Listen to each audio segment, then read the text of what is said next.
Yes, indeed. It's Saturday night. Therefore, another Saturday night shoot the breeze. And thank everyone who participated last week. We had good numbers representative of how much subscribers we have. But I'd like to make it even better. So again, I'm going to institute that plan I had several, I guess it's months ago now, about the email list thing. And I hope you guys will participate in that endeavor to push the episodes through via email to your groups, to your organization, etc., so that we can get the numbers better. We can get the Discord larger. We can get more people, posting interesting topics that they like to discuss. That makes the conversations we have here on Saturday even better. And I'll tell you all, if we could get the numbers of people and the number of topics to increase dramatically, I might even, I've been thinking about it. At that point, I might even create another night for a Shoot the Breeze type of show. So, by all means, please share the show via email to your people. Again, we're going to set that up on Discord in the coming few days to have people sign up for the newsletter that we're putting out and for the email list to share episodes of the show. With that said, let me just tell you guys what we have in store for you tonight. We're going to talk about the Imperial Monster Within, a psychohistorical perspective. We're going to talk about the epigenetics of black versus white.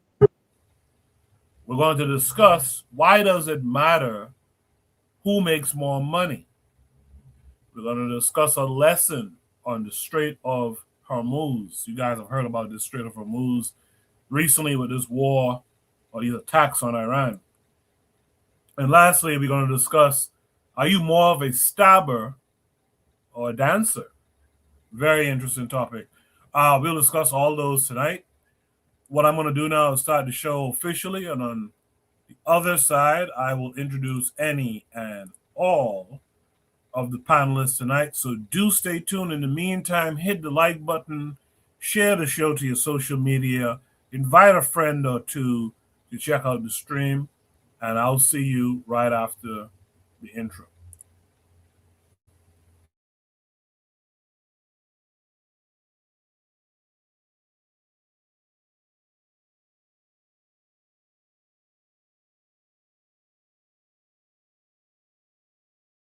You are listening to the Bitter Medicine Podcast on KWAC Radio.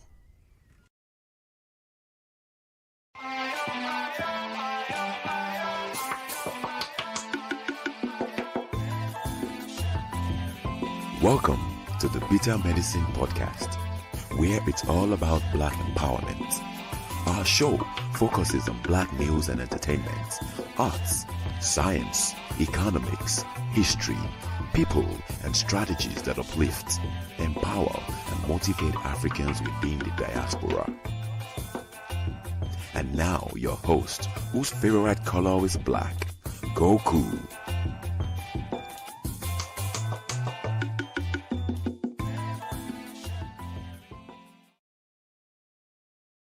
Welcome back to the Bitter Medicine Podcast. I am your host, Koku. Just want to remind you guys before we get the show rolling that this show is part of a podcast network called KWAZ Radio. There are other shows on the network you are invited to tune into. This is D Webb with the Harsh Reality Podcast, asking you to tune in where we tackle the news of the day that affects our community, only on KWAZ Radio. Peace, family. This is Oni, inviting you to listen to the pro-black perspective, where black problems are addressed with black solutions. Greetings, fam. Tune in to The Learning Curve with me, the revolutionary matron on KWAZ Radio. You are listening to the Bitter Medicine Podcast on KWAC Radio. Yes, indeed. Make sure you guys are tuned in to the Forecast Radio. Forecast is super consistent, doing a few shows a week. So make sure to check out Forecast Radio.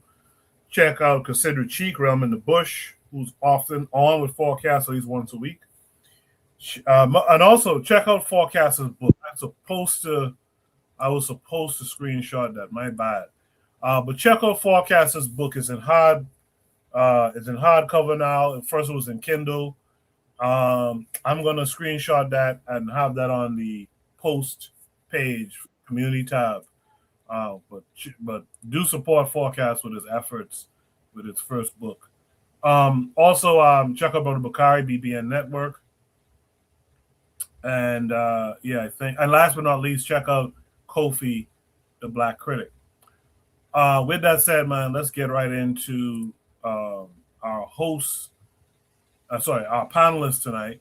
First, there's Jacadero. Jacadero, how are you this week? Yeah, I can be a host, huh? You can. I can be a host, man. Hey, I appreciate the welcome. It's always an honor to be here. You guys should start seeing me a lot more. Now I have a Monday through Friday schedule. So with that being said, hey, thank you, Koku, and thank you, Bitter Medicine family and Shoot the Breeze family. This is episode 233. Guys, we are 33% into the 300th episode. Huh? How about that? Thank you, Koku. Absolutely. Yeah, I was looking at that today. 233, man. Time really flies, man. But I appreciate you being here. Maybe next week, Jack, you could host. I'll be a panelist. Next week. That sounds like a plan, man. I appreciate it. Yes, sir. Yes, sir. Let's welcome in Black Steel this week. Black Steel, how are you, buddy? I'm doing great, Coco. How about yourself? I'm hanging in there, man. Thanks for coming through as always. No problem. Yes, sir. Let's welcome in our brother Buana. Buana, how are you this week? I'm good. I hope everyone is good. I hope everyone is healthy this week. You know, shout out to Omaha, Nebraska. Let the jokes begin. Buana, you ain't right, man. Something's wrong with your head, man. Something is wrong with that brain of yours, man. I appreciate you, Buana. And Black Steel, appreciate you, man. Yes, indeed. Shout out to Provide Triggers for Evolution. Says greetings to Coco and the panel. So shout out to you, Provide Triggers. Shout out to that sister. Shout out to everyone who's listening but who hasn't revealed themselves to be out there listening. Hopefully you'll join us at least with your participation in the chat, if not your participation on the panel. Without further ado, man, let's get right into it, man. Shoot the Breeze topic number one. Shoot the Breeze topic number one says the Imperial Monster Within, a psychohistorical perspective. This comes with a link that's going to take us to Facebook. I often don't use Facebook these days, but that's the link that was given. That's what we're going to use. Make sure you guys can see my screen. You can. We'll play it and then we'll discuss it.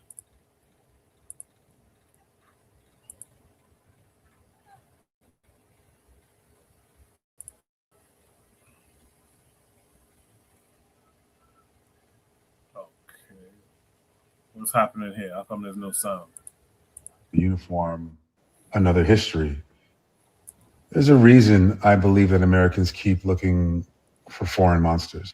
There's something psychologically attractive about believing that the worst violence in your society is always coming from somewhere else, from another accent, another uniform, another history, another pathology, another sociopathy, another story.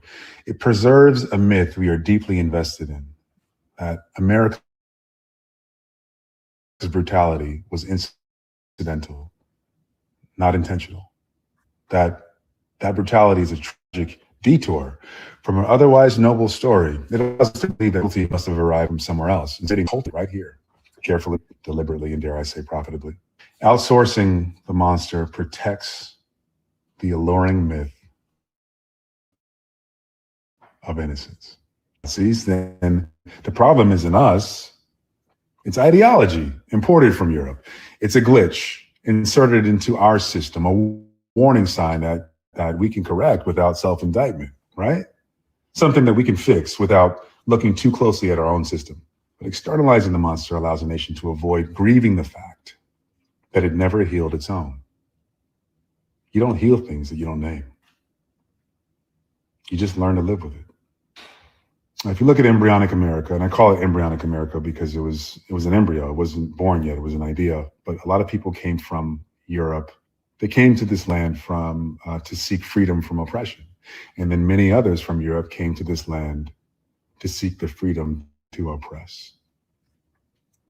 The freedom to dominate without consequence. And they knew that they couldn't do it from where they had just because it had been done to them. They got that part. And they also came with a long tradition of understanding the technology of empire and how lucrative the exploitation of human beings and land could be. And until we name that as an integral part of our culture, we're not in earnest claim a serious moral footprint in the world. If our self-image requires selective amnesia or utter denial, for that matter, which is why the constant comparison to Nazis about what's happening today, while emotionally understandable, actually, I believe, does us a disservice. Hear me out. By outsourcing the monster, we let ourselves off the hook. It suggests that our most violent systems are deviations from our character rather than self-incubated expressions of it. The Nazis didn't invent this kind of psychology. They studied it from us. They studied the Confederacy. They studied Black codes. They studied Jim Crow laws. They studied how a democracy convinces itself that domination is lawful, necessary, and yes, even righteous. Before there was Gestapo, there were slave catchers.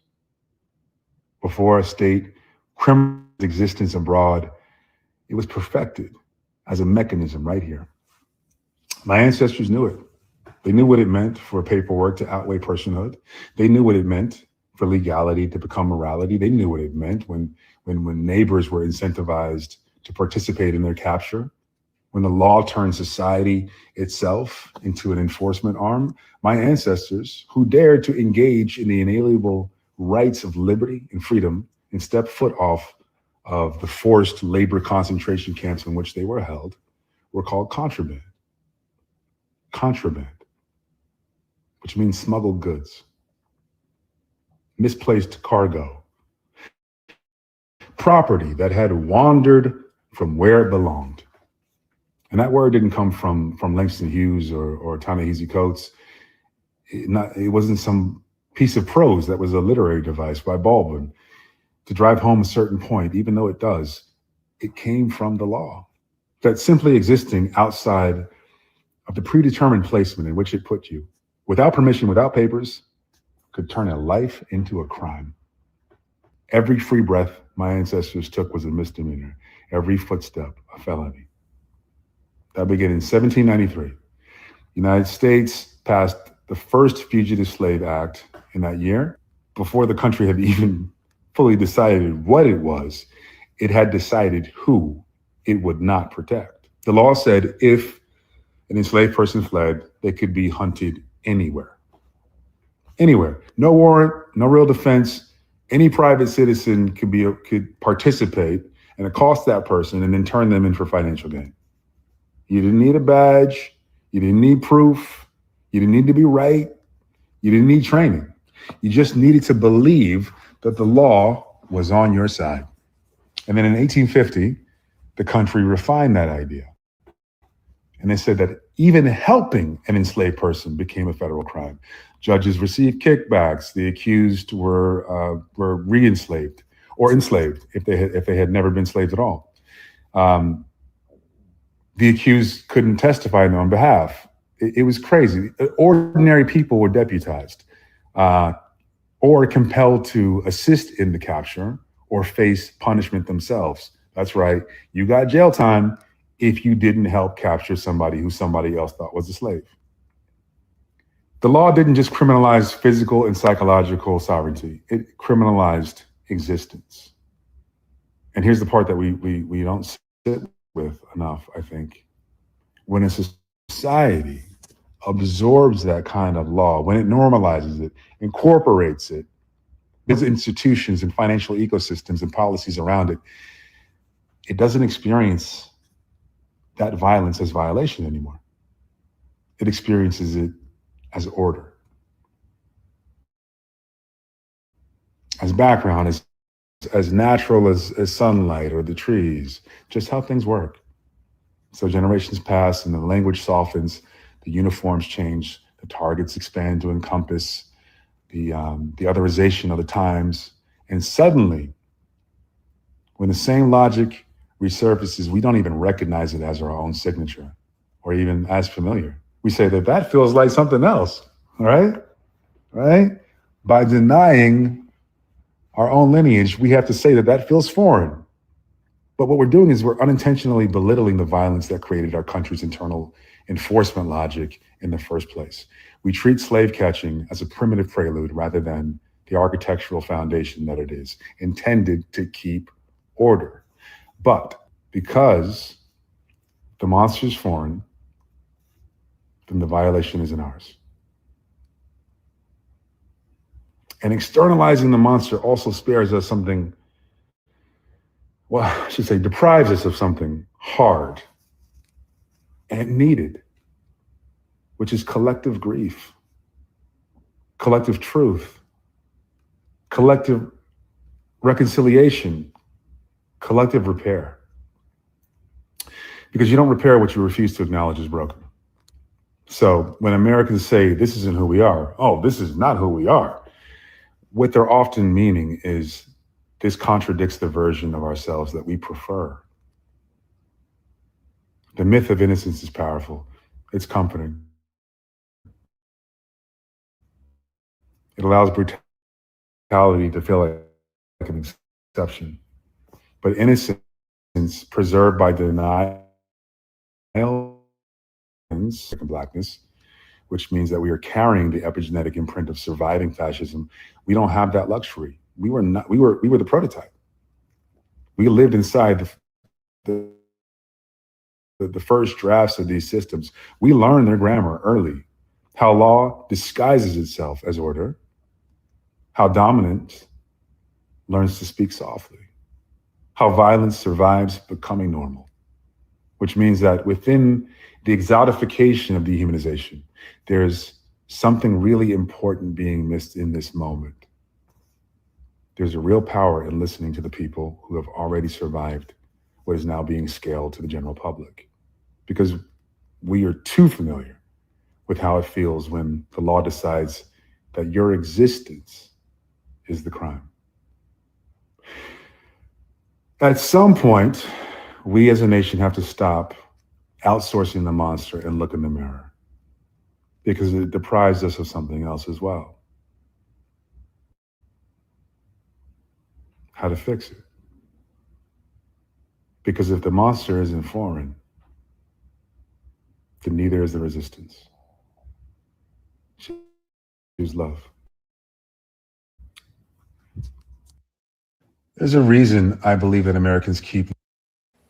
For those who might be wondering who's the gentleman speaking, you might be familiar with him. He's an actor named Makad Brooks. I didn't realize it was him at first. He was in the Mortal Kombat movies. He was in a Medea movie. Tyler Perry movie, and he was on the TV show Supergirl back in the day. I was surprised that he, whether I agree with him or not, I was surprised that he would even have this conversation. Usually a lot of black entertainers don't have this conversation. So I'll give him that. But I'll be curious to see what my panelists think. I know Black Steel was like, "Who the fuck are we?" When he keeps saying "we." Black Steel, what would you like to say about what you just heard? So, I don't man, I'm tired of trying to lecture and appeal to the better angels of these crackers' nature, right? The whole idea he's talking about outsourcing the violence, he brings up a good point. Much of what the fascists and the Nazis learned was from America, right? The United States is a settler colony. This country was built on the enslavement of Africans and the genocide of the indigenous people of this continent, right? You don't get good things from, a poison tree. You can't eat the fruit from a poison tree. But he's saying these things as if, if you point at white people or Europeans will do the right thing as soon as they know how to, right? I think we're well beyond that. I think we're well beyond trusting in the better angels of our nature that the Euro-American can one day wake up and realize, we're treating people horribly, guys, and we shouldn't do this. I don't think I think we're beyond that. These people do not deserve the right to rule over us, to control the global economy, to control the social, political reins of power, either anywhere in the world, because eventually it turns into a death cult. It turns into omnicide. It turns into destruction of people and lives, and ecosystems, and they do it without blinking. And then 30 years, 20 years from now, they'll make a movie about how somebody was so horrible, they suffered PTSD from going and experiencing what they did. It's old. And the whole time all this is happening, people are suffering and dying. I don't think we should try. There's no more time to reason. We need to, as a people, as African people, get power for ourselves and take the reins of power, because at this point the European cannot be trusted to not blow up the world. Whenever they get some form of power or authority, they want to destroy everything. They want to subjugate people. They're never happy. People who are no threat to them, people who are living their lives, all of a sudden they become a threat. And again, he's right about the projection, because it's so funny when not too long ago, everyone was talking about how the radical Shia Muslims in Iran was such a threat. But then you have people in the United States who want to start a nuclear war in the Middle East so Jesus can come back. So who's the radical religious fanatic, right? You're willing to start a nuclear war so that way you can start the war of Armageddon. But see, whenever these Europeans get a hold of something, it's always converted to a weapon or to aggression. They could take something as innocent or as peaceful, and then all of a sudden they weaponize it in some way. They weaponize food. They weaponize language. They weaponize religion. Everything in their hand is a weapon, which means we got to take it out of their hands because they're not fit to control us. I don't disagree with his points, right? The intellect, it's not us. We've always been acted upon. The truth of the matter is, America is the biggest threat to this country is this country, right? That's the true reality. There's no outside force that's coming to end America as much as we like it. We just have to. We don't have to. All you got to do is step out the way and they'll destroy themselves. The problem is that they're not going to go down without a fight. They're going to take most of the world with them. There's no, education. And this is wrong, guys. And can you understand? This is how things like the Nazis came to be. Yeah, they know that. They know that. They're not dumb. They're well aware of all of this. They know their history just as well as we know their history. But the fact is they don't care. I think it's not a matter of lack of knowledge. It's a matter of lack of will to do better. And because they lack the will to do better, because they let their government and their economy be captured by white supremacists, white nationalists, Christian fascists. If you got a kid who keeps fucking up, eventually take their toys away. You get in trouble at school. I'm take away your phone. You take away your PlayStation. You can't go outside. They've been fucking up for forever, really. Since the Industrial Revolution, they've been causing global destruction.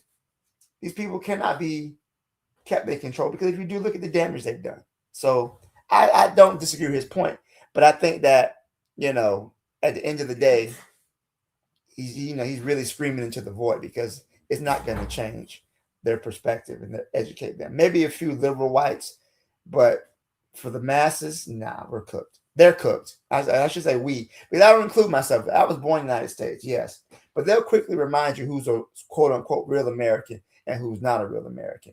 And I'm pretty sure my family's been in this country longer than most of these white people's family has been. But at the end of the day, to be American is to be anti-black. And we could talk more about that later, but I'll leave it there. Well done, Black Steel. Cooking already. Man, I appreciate that a lot.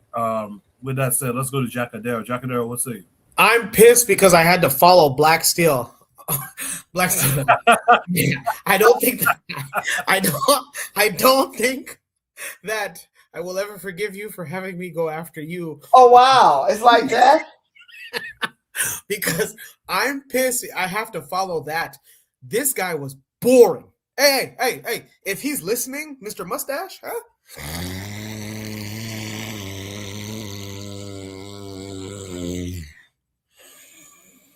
You are boring, Mr. Imperial Monster Within.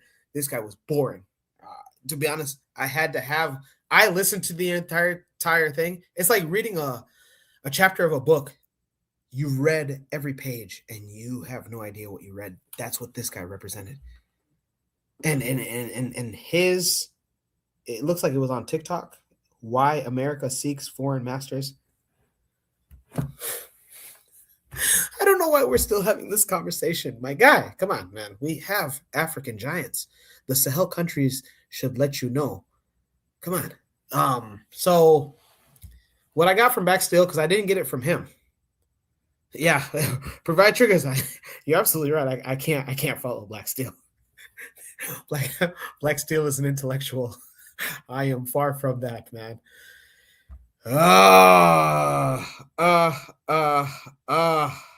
don't have too much to add. Everybody knows by now. If you don't know by now that the United States, like D. Webb is saying, is a death cult, they kidnapped a sitting president.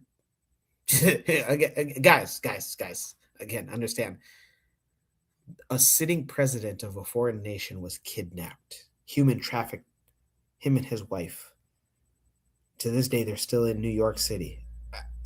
Again, maybe I'm wrong as far as the location exactly of Nicolas Maduro, the president of Venezuela's whereabouts, but so that Iran, Israel pretty much forced the United States current administration to join this war that, according to some rumors, Netanyahu is dead. Woo! And if he is,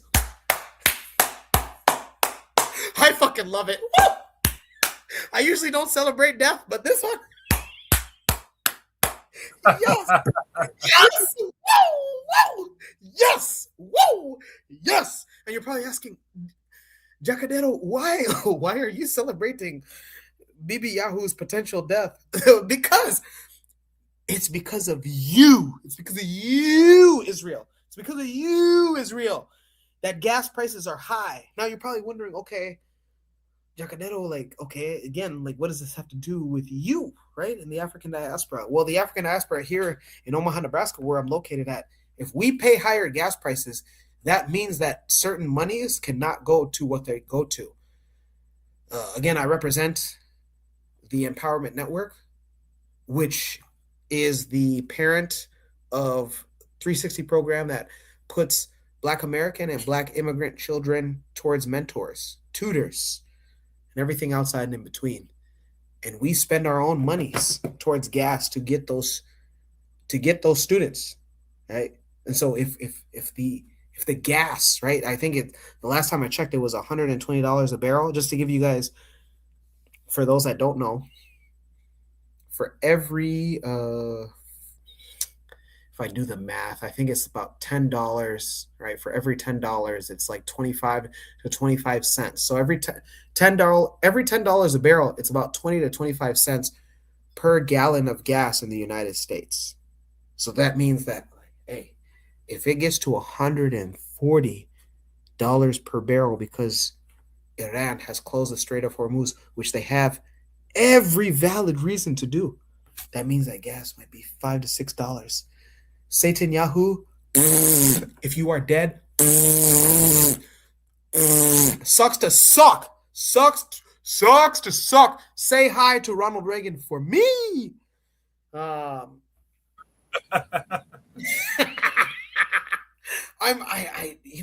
anyways, this is not about they call him BB, huh? Call him BB Netanyahu.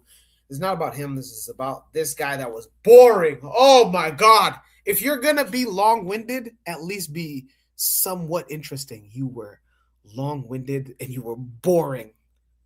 Yeah, he just sounds like he's a victim. And I don't like to use that just because it's a low-hanging fruit in today's it seems like in today's Black political and socio-political conversations, low-hanging fruit, as far as, or not the low-hanging fruit, but the term victim, he just sounds like a victim. Come on, man. Look at the Sahel countries. Look at South Africa. South Africa summoned this week. South Africa summoned, meaning they called the new U.S. ambassador to South Africa and said, hey, those comments that you made last week, huh? Those comments after you've been on the job for 30 days, Mr. Bozell. For those that don't know, Mr. Bozell, the U.S. ambassador to South Africa, has only been on the job for 30 days. He went to South Africa in one of the coastal towns, and he started to criticize the South African government, saying, number one, destroy or eliminate or distance your guys' relationship with Iran. Fuck you. Suck a dick. Kiss ass. Whatever insult that you want, insert right there. Number two, he wanted South Africa to get rid of its apartheid museum. I can say so much here, but I'll restrain myself. I usually try to keep professional and I try to keep decorum right on this show, but Mr. Bozell, U.S. ambassador to South Africa, kick rocks. Huh? The other thing that he wanted was this whole fake allegation of genocide against white farmers in South Africa, again, that most even white South Africans won't even agree on. Huh? I say all that to say, Mr. Mustache, that's on the screen. Come on, man. We have more power players than you think. Maybe, just maybe, the information that you're getting is that we are all weak. Come on, get out of here. Get out of here. Black Steel, you did a great job. I don't have anything else to add. I appreciate Jacadero. You know, one thing I gotta give Jacadero, I really like your personality, man. Be yourself. I tend to be more subdued, but just be you, man. Be that person that you are right there. I appreciate you, man. I appreciate it. In the chat earlier, Black Seal asked a question: who the fuck is we? Referring to what Makad Brooks, including us in his little rant here. Trigger Happy in the chat says, but if we are being fair, many of our people identify with that, which tells you there is no resistance movement. I think that's a very important point to make. Hopefully someone else will expand upon that later. He says, if there was talks of internal Israeli affairs, many Palestinians would probably exclude themselves from that convo. I want to shout out this brother here, Real Truth and Power. He says, peace and blessings from Brother Everett of the UNIA. I was, Buana could speak more to this, but he connected me with Brother Everett, who's the leader of the UNIA in Baltimore. That's the brother right there, Real Truth and Power. So shout out to Brother Everett for joining us tonight. Hopefully we can talk a little bit more in the future. And if you want, you can click the link at the top of the chat. You can actually join us on the panel tonight and share your Gaviite opinions on these topics that we're discussing. D-Web is in the chat. Shout out to D-Web from the Harsh Reality Podcast. He says it's not going to happen in the U.S. Got to move. Needs to be accepted. This entire, quote-unquote, we built this country movement is a trap. The U.S. is a death cult and remains so for the foreseeable future. Provide Triggers Revolution agrees with Jacadero. She says you can't follow Black Steel. That's a rule I try to live by on Shoot the Breeze. Provide Triggers also says the N to BEE had some words to share in that too. He needs to be expelled. She goes on to say the U.S. ambassador to South Africa needs to be expelled. So again, Shoot the Breeze topic number 1 says the Imperial Monster Within, a psychohistorical perspective. Buana, you've heard everything everyone else had to say. What say you to all of it? Yeah. So obviously they sharing out and drinking a whole lot of palm wine in Omaha, Nebraska tonight. So we're not gonna get into some of the ramblings that's been going on. But I say this.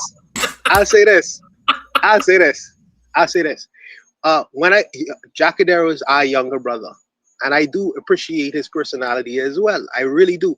But I listen to the things that he says.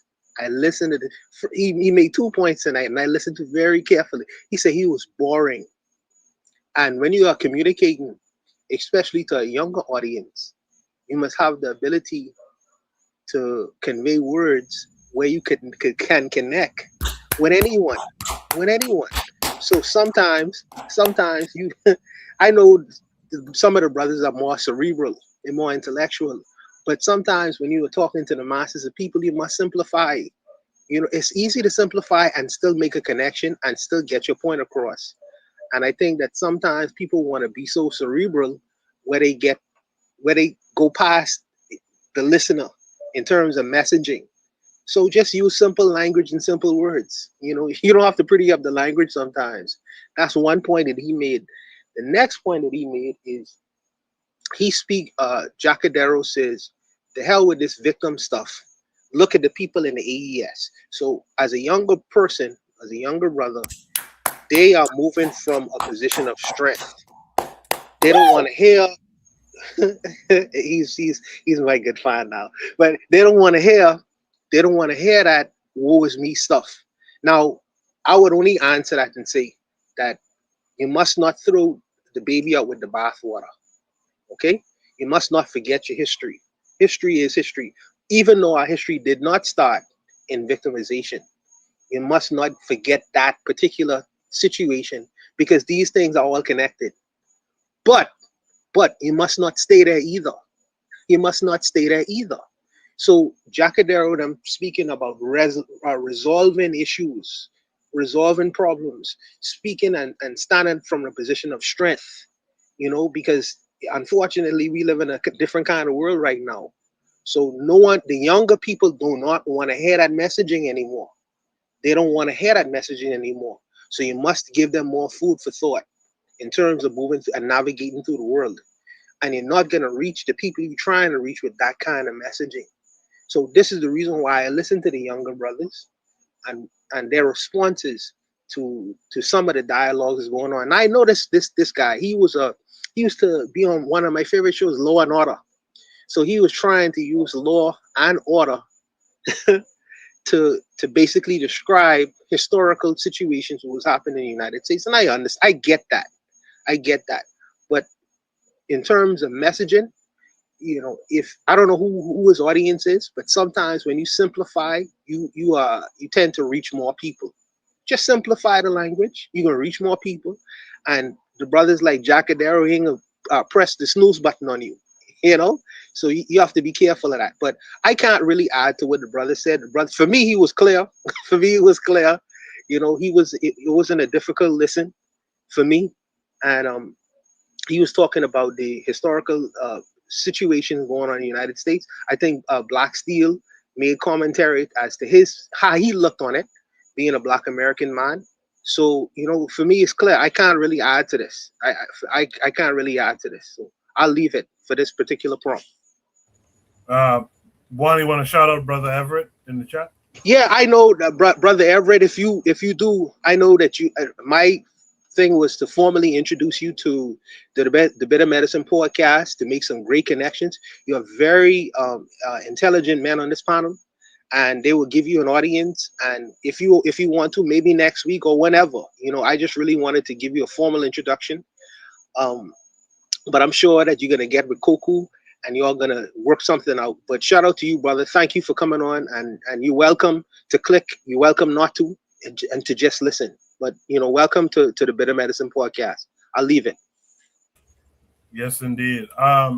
Is there any last thoughts on this prompt before we move to Shoot the Breeze topic number 2? Really quickly, I just want to say, I'm nobody special, guys.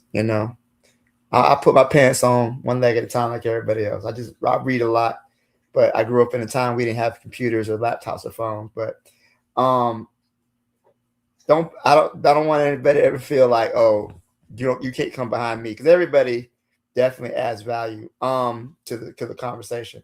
But I will say, just I believe his mentality, Mr. Brooks' mentality, he's speaking from the perspective of of being an American citizen, right? But I don't think that his analysis goes far enough, and I think that there are some uncomfortable truths that not just Americans, and I guess he's trying to speak to, the psychological need that white people, that the Euro American population needs to, otherize the enemy, or the problem is the outside enemy. It's not us; we're being acted upon like an outside force, and I really think that does a disservice. And I think that we have to be able to call a thing, right? And I always like to refer to Dr. Bobby E. Wright's book, The Psychopathic Racial Personality, but also even the great leaders of this quote unquote great leaders of this country have realized the threat has always been within us. I believe it was Abraham Lincoln who said that as a nation of free men, we will live forever or die by suicide. And he was talking about during the Civil War with the threats of the Union, the Confederacy, and the threat of foreign intervention in the Civil War. But he realized that the threat was never going to come from England or France or anybody else like that. It was always internal. And we see his words coming to life even now. It's going to be a shock to see that if this country survives. And I did off topic. I wasn't aware that the South Africa ambassador was saying that you got to get rid of the apartheid museum, but it tracks because here in the U.S., what are they doing? They're trying to erase Black history, remove things about mentions of slavery and museums and things like that. They even take down the fact that Trump was impeached twice, and they removed that from his presidential. Black Steel, real quick. Yeah, go ahead, man. The South African ambassador to the United States last year was expelled. Just to let you know. Just to let the people know. The South African ambassador last year was expelled from the United States because of allegations of genocide towards the Afrikaners, which, again, is not even true. No evidence. So it was a shock to me. You're 30 days into your position, and now you're trying to tell the South African government what to do. Go to hell. But that type of behavior tracks for this administration, right? There's no more pretense of diplomatic decorum or none of that stuff. It's just full-on white nationalism in your face, and they can't even pretend to hide it anymore. They can't even pretend to hide it anymore, and that's just America has taken off the veil of decency and respect, and all that other stuff. It's all that's in the past now. Now it's just full naked. Colonialism and imperialism. Well, a great start to Saturday Night Shoot the Breeze. I appreciate all of your input, especially the chat.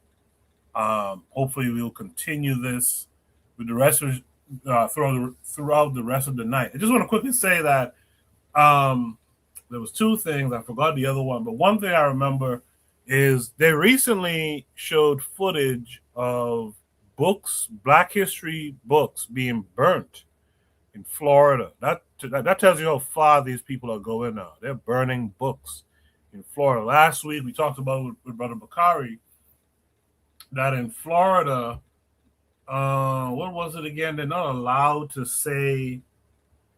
Is it Black history? That it's something that they're not allowed to say anymore. I forgot what it is now, but that's something to keep in mind as we go forward. Mikael Brooks mentioned something in this video here. He mentioned epigenetics, and I thought that was interesting. As we move to Shoot the Breeze topic number 2, we're going to discuss the epigenetics a little bit. Shoot the Breeze topic number 2, the epigenetics of Black versus white people. This comes with a link. Make sure it's showing. Of course, there's a little glitch with StreamYard where when you try to switch from one tab to the next, it cuts off the sound. So you guys should be able to see my screen now. This is a tweet from Jean-Jacques Dessalines. If you're on Twitter, you're probably familiar with their account. It says, question, if the trauma of slavery lives in the epigenetics of Black people, then does the evil of white supremacy live in the epigenetics of white people? So we're going to watch this video, and it's pretty short, and then we'll discuss it. This woman just said, if the trauma of slavery lives in the epigenetics of Black people, she's a Black woman, then doesn't the evil of slave owning live in the epigenetics of white people? And I would argue yes. My family, my heritage, I am Irish Mexican and a little bit of Germanic, but I also learned at my family reunion last year with our second cousins. Our oldest relative came over on the Mayflower and had a slave with him. Now, my grandmother married my grandpa, her being some mud of whiteness, and my grandfather being deep Native Mexican. Her father was vindictively racist. His name was also Camillus, which is the most comically evil name I've ever heard. But she always says that her father's mother was the actual devil, and that we are breeding the evil out of us. And I actually feel it. I feel like a vindictive cruelty in my own mouth sometimes. I know words I could use to dismantle people, and I've learned to stop that impulse, but it only got easier when I stopped hating myself and falling in love with life and falling in love with the beauty of nature. But I think a lot of people, because they refuse to acknowledge that cruelty innate to their genetic makeup, they'll never escape it, and they will never make the conscious effort to breed it out of them. And obviously, like, I'm not saying you have to marry a person of color as a white person to like clean up the bloodline and the genetics. I'm saying you have to do a lot of deep and intentional work on yourself. You have to find that vein of malice and cut it at the root and suture it shut. And you just have to be aware of yourself. You just have to be aware of yourself. In the chat, Trigger Happy says, already starting on the wrong foot. You can't start at slavery, and I agree with that too. This psychopathy from white folks goes way back, even before that. But I'm going to mix it up this time. I'm going to start with Buana this time. Buana, what say you to the epigenetics of Black versus white people? Well, the epigenetics of Black people. So, in how this lady was referencing the references of epigenetics, she starts from the place of trauma, and I guess she was speaking broadly, but I don't. There is trauma in my family's history and background. I'm sure it is, but I don't walk through the world like that. I don't. So, I don't know. I guess she's referencing her experiences with Black people and what comes out of their own mouths, but I don't walk through the world from that position. I don't walk through the world with that position. And this particular lady, she was talking about her history and how she's Irish and Mexican. I just really can't make heads or tails out of what she was really getting at. You know, is she trying to exercise the devils in her mind? Who knows? Who knows? Who knows? But I personally think that with Black people, I think that Black people have had faced traumatic situations, or we have been able to overcome, overcome very traumatic situations. So it speaks to our diligence, greatness, endurance, all kind of things, resilience. So why don't you start from the level of resiliency rather than starting from a level of being traumatized? It's all in framing, man. It's all in framing and how you really look at the world. I understand that we have to address historical grievances that may have happened to us, but I think it's how you decide to walk through the world. I always tell the brothers on the panel, you must exercise agency. And that's one of the things that they didn't have back then. They didn't have their own agency. But in 2026, Black men have a degree of agency, more so than they did 100 and 200 years ago. And I think that you have the ability to exercise these things. You can't walk through the world having this idea of being a traumatic victim forever. I don't think that you should walk through the world like that. I don't, because people smell that on you, like dogs smell fear. Like dogs smell fear. So if we have to exercise the demons within us, I think that we need to start reframing some of the things and ideas that's so prevalent within our community, like being traumatized, like they gonna get us. And no, you as Jacadero was initially saying before, I think that you should walk through the world with strength. You should walk through the world in terms of you being equal to every other human being on this planet. There's things that's happened to Black people all over the world. There's things that happen to people in general all over the world.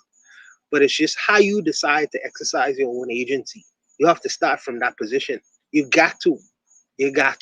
But that's me working things out.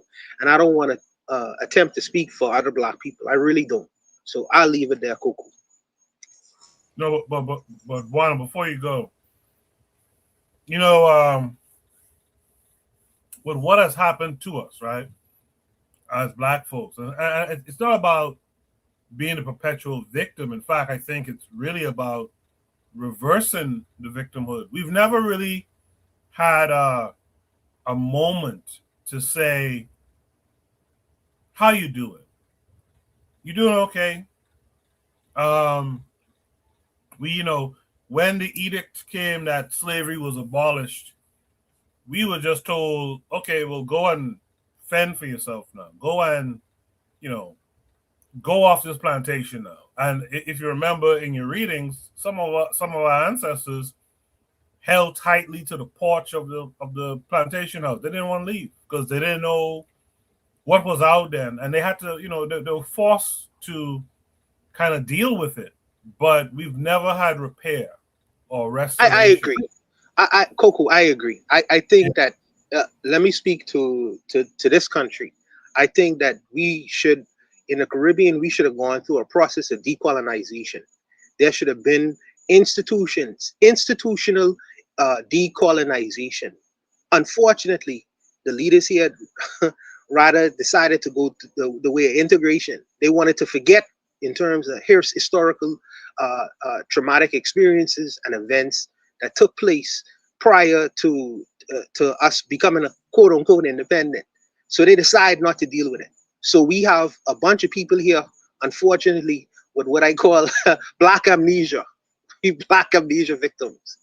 And it's really only the people who attempt to really try to pick up the pieces through reading, through their own personal development, through struggle, that they find some way, as far as personal healing. But we have not had institutional healing yet. So, for the people who know better, we should push for things like that. We should put, and you know what? And to be honest with you, you have like some governments pushing in terms of reparations, and they have pointed programs in terms of how to address the issues that these former colonialized people would have faced. The problem I have with that is the people who oppress you, going back to them to ask them to repair us and make us better.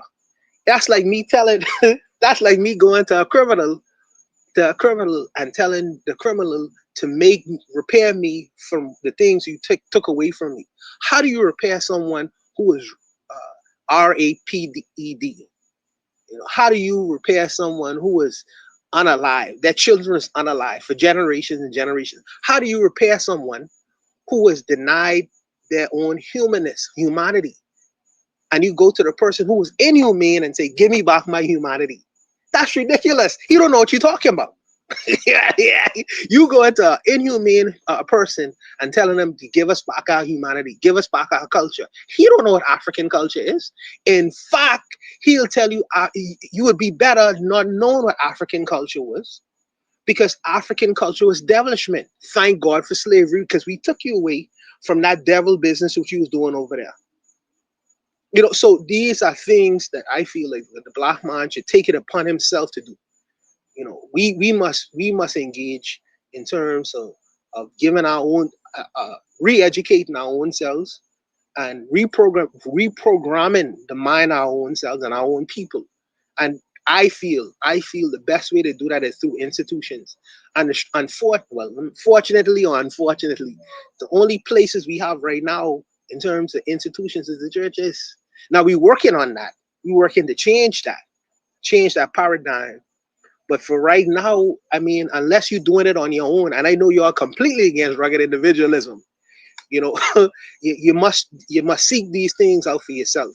You must exercise a degree of urgency, because if you're curious about knowing who you are and how to get from one place to another, I think that your hunger and drive and determination going to push you to action towards that direction. And not everyone hungry. That's the thing. And I can't force feed people who ain't want to eat the food that I serving up, but I must still try to do the best that I can. I just, that's where I am with it. That's why I say you have to exercise your own agency. Matron, the matron, the great sister, she is trying to educate the people through reading every week. She's reading a book right now in terms of slavery in Jamaica. She read a book in terms of the American slave coast and many other things.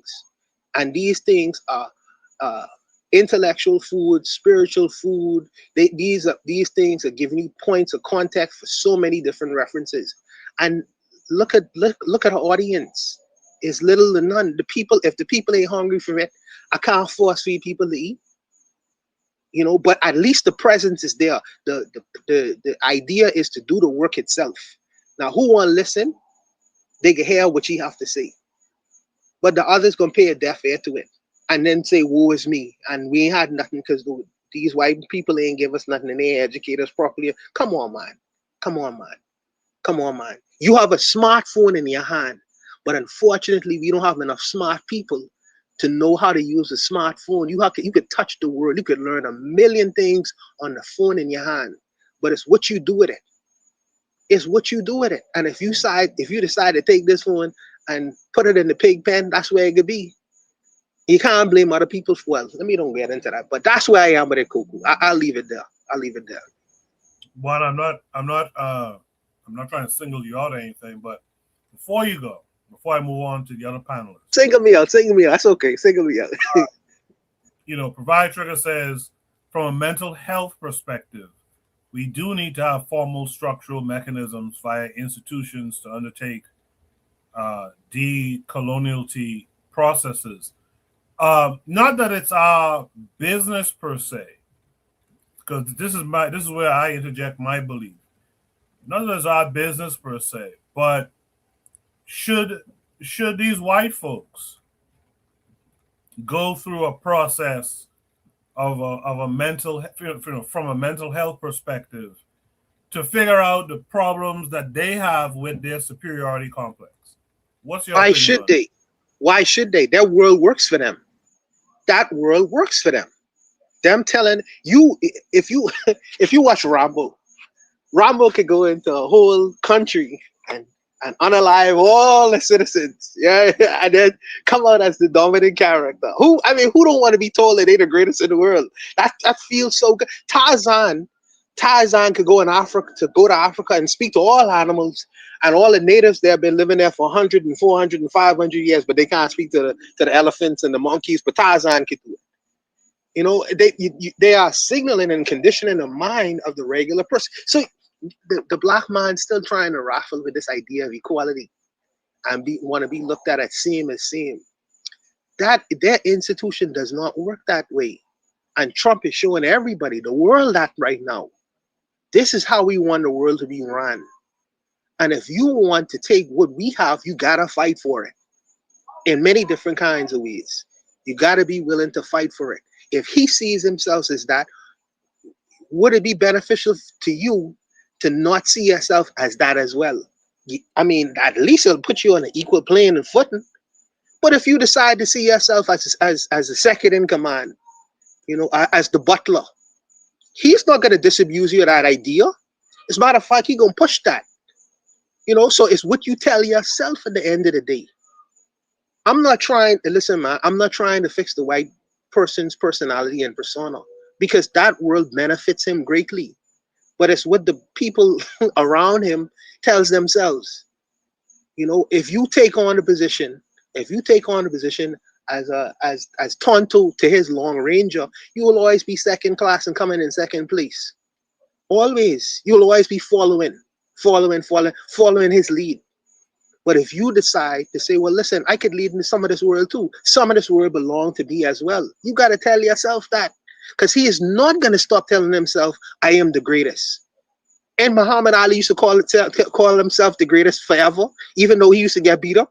He used to still call himself, I'm the greatest, I'm the greatest, I'm the greatest. Yes, this is him reframing and reprogramming his own mind. You know, so I'm not going to fight the white man to stop calling himself great and uncondition his own mind away from that. And he is willing to do what it takes to to underline that statement. You know, and the question becomes, is the black man willing to do the same kinds of things? I don't know. For his struggle for equality, whatever the hell that means, he will perpetually come in second place and then complain that he ain't being treated fairly. The world is not working in the way that you want it to work for you because it's not been designed like that.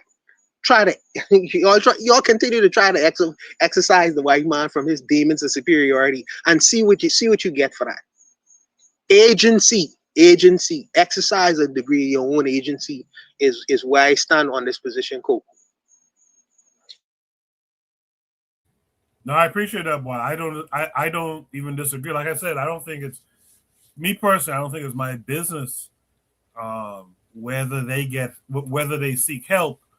But Provide Triggers does make a point in the chat when she says that world may work for them, however, will inevitably destroy the planet. And I think as African people, we tend to be conservationists of the planet, and these people are not. And trigger to provide triggers. Don't underestimate the planet. The planet been here 1 million years, long before human beings ever existed. And if the planet get ready, it'll shake off so-called humanity like a bad flu, like a bad cold. Don't underestimate the planet. These people don't have enough power as much as you believe that they do. Real quick in the chat, Sister Raw says greetings to me and the whole yard. So shout out to Sister Raw. Appreciate you for being here.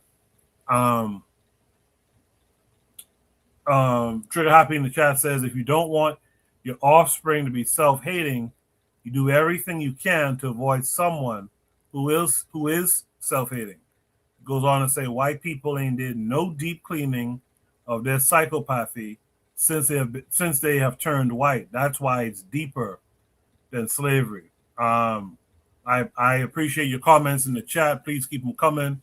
I'll read as many of them as I can on air. With that said, let me hear from Black Steel. Black Steel, what are your thoughts on the epigenetics of black versus white people? Well, I agree with what she's saying. Epigenetics is basically just trauma or things passed down from one generation to another, right? And African people have experienced incredible harm. And I don't think there's any shame in saying so, right?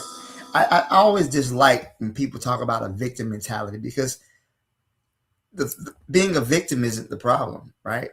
Being the victimizer is the issue. But it's so funny how the negative is placed on the person who suffered the harm instead of the person who committed the harm. So African people have experienced separated from their families, brutalization, rape, all form of tortures. And when you experience this and there's no restitution, that trauma gets passed down. And just think about it, to like you were saying, our ancestors came through hundreds of years of this treatment, right? Think about how many Black women who were sexually violated, forced to bear their master's children, right? And then all of a sudden, oh, it's over now. You want to come work for me? Like everything is all great. Think about the man who saw his family, his brother, sold away. He never saw his family again. There's records of of Black people searching for their family members who had been sold away from them when they were children. Their sisters, their brothers, their cousins, their mothers, their fathers, and they never saw them again. So when you have this level of trauma and this pain that never gets addressed, right? We have this wound that festers, right? And they say if you don't treat your wound, you're gonna bleed over everything. And that is, again, the epigenetic, that type of trauma is deeply within African people, right? And as far as white people, right, she wants to base it as slavery. Okay, whatever.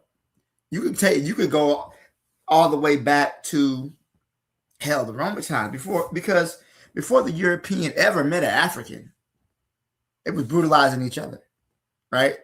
The problem does not lie in the fact that we are Black. The problem is the fact that they are white. The negative should be placed on them.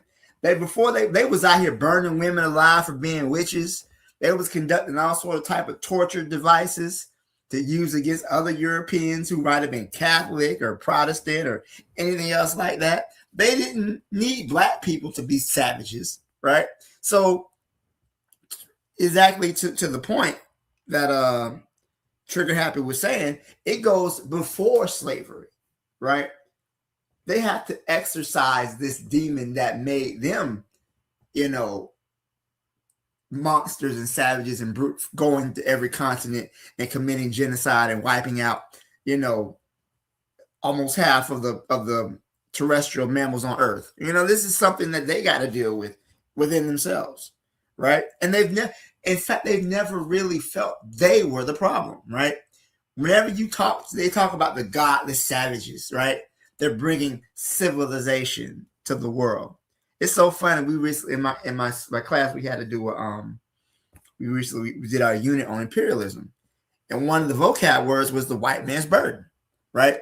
The responsibility that the European felt to civilize the world, take up the white man's burden, to go and spread civilization and democracy and rulership. And there were some political cartoons that I had them analyze and write a paragraph about. Anyways, I'm digressing on my point. But this mentality that they have, that they've never really dealt with their problem. They don't feel like they're the problem, right? Everyone else is the problem. And the thing is, they only respect strength. When you start messing with their money, when you start killing their sons and daughters, then they kind of feel like, hey, maybe we're the bad guys. Even with everything that's going on in this country right now, they don't really feel like the bad guys.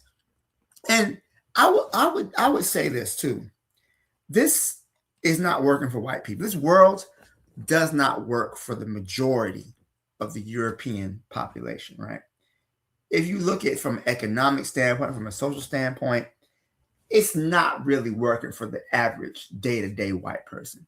The only thing they really have is at least I'm not black, which is why their brain seems to almost shut down, or they go into a rage when they see a person who isn't white actually achieving anything. Oh, you got a nice car? How you have that? I'm white. I don't have a nice car. Oh, you got a nice house? I'm white. I don't have a nice house. Or you got all your teeth? Oh, how you manage that? I'm white. I can't keep all my teeth. It's the whiteness, the idea of whiteness is the only thing that they really have. Because if they were to get rid of that, they would be able to see how messed up their lives are, right? And how very little the elites and the people in power care about the average white person. As their birth rates decline, right? As the suicide rate goes up, as they lose more and more of every ill-gotten gain that they've gotten, whiteness don't work for them. The idea of whiteness is really just a placebo to get their mind off of the real stuff. But the problem is you can't tell them that.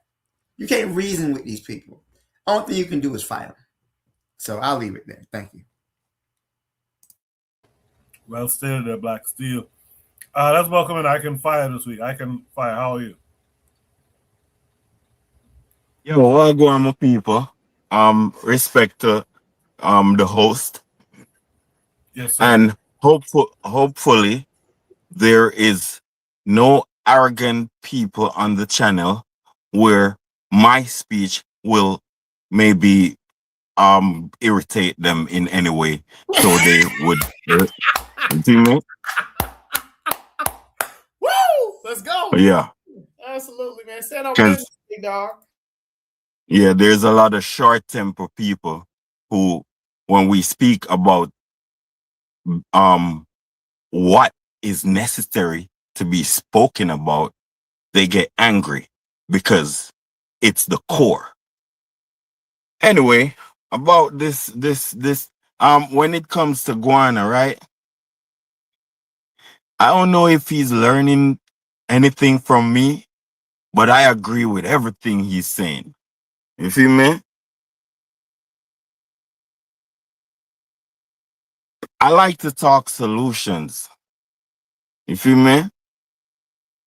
Um, well, we all know the problems, or we all talk about a lot of day-to-day problems. You feel me? When it comes to white people again, or even any other nations, I can't really pay no attention to them.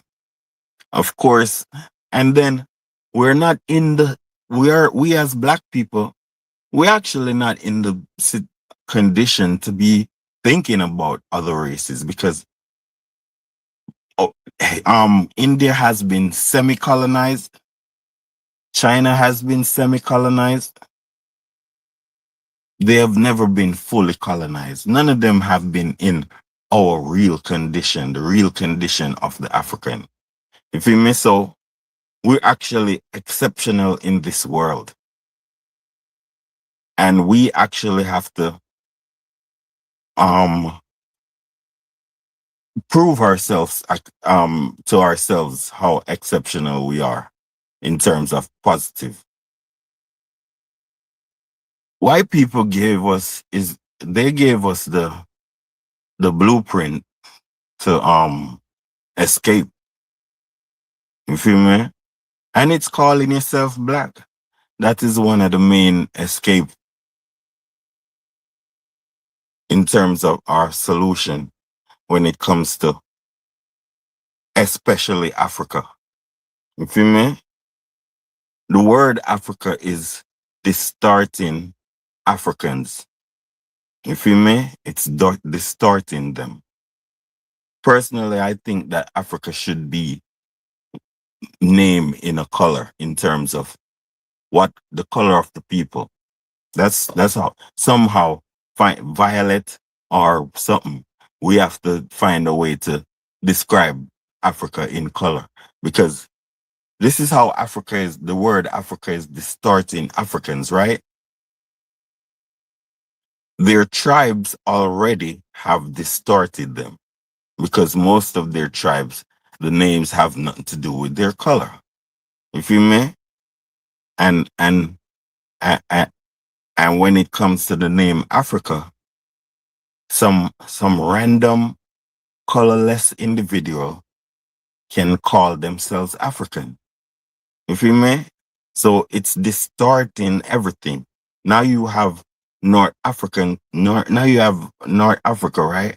And these careless Ethiopians, I mean the Africans, are calling them Africans. You feel me? And even in South Africa, you have some careless black people calling white people Africans. You feel me? So what it's doing is, what that name does is make things ambiguous. You feel me? It make things ambiguous even to the African, even to the black person in Africa. Now I'm glad that black power came up and black power movement came up. I think white people gave us the solution, because the French, Spanish, Portuguese, those Europeans, England, Germany, they united as white. Now they are the German tribe and the Dutch tribe, and there are those tribes with different clans inside those tribes, just like Africa, right?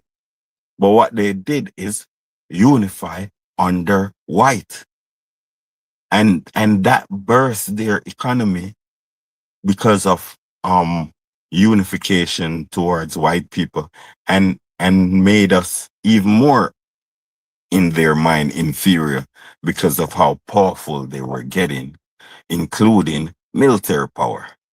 You feel me? Would that subject us even more? A lot of Africans don't understand, even, okay, in the time of like the 15th century, 14th, 13th century, Africans were trading gold. And a lot of Africans didn't even understand. I don't know if it's selfishness. Of course, it's because they didn't consider themselves as black and they didn't try to unify as black at that time. You feel me? So they didn't understand that Europeans was planning to take everything.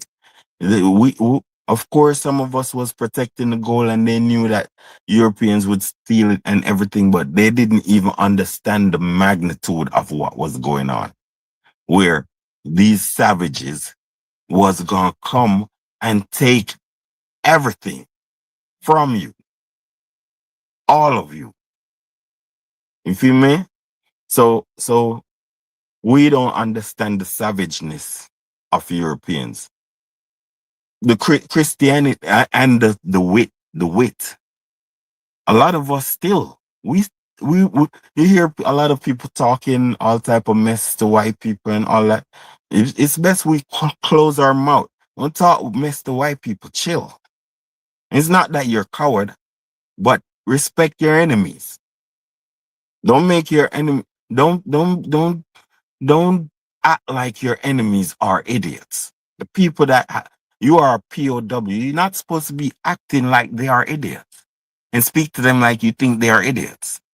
You feel me? We need to really chill. Of course, hold your head high, but we need to really chill. You feel me? Especially in our communities. Because we need to understand the wit of these people. These people have psychologically controlled us, not just by weapons.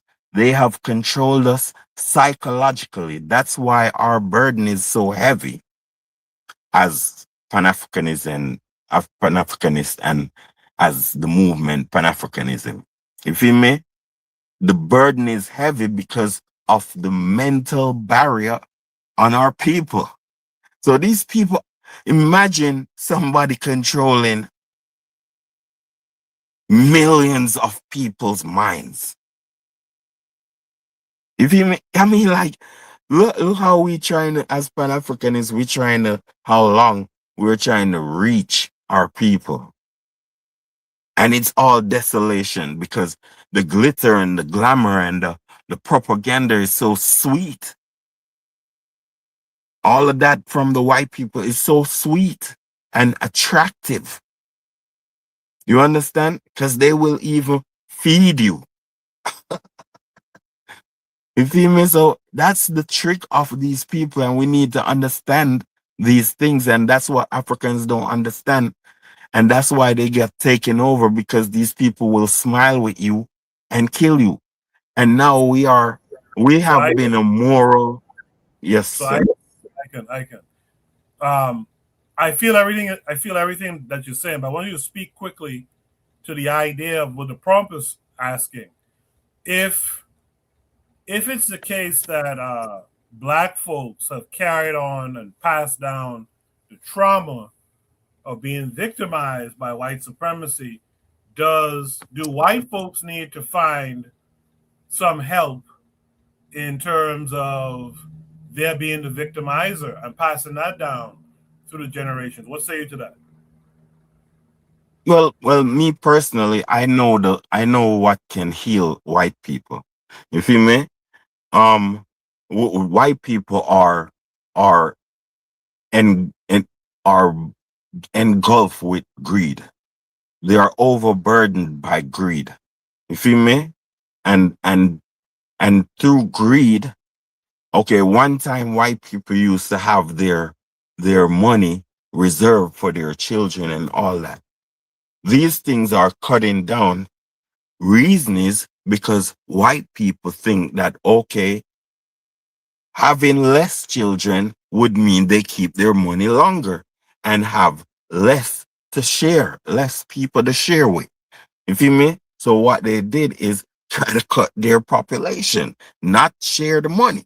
So therefore, they are causing extinction on their own self because of greed. You feel me? So the only thing that can heal white people is poverty.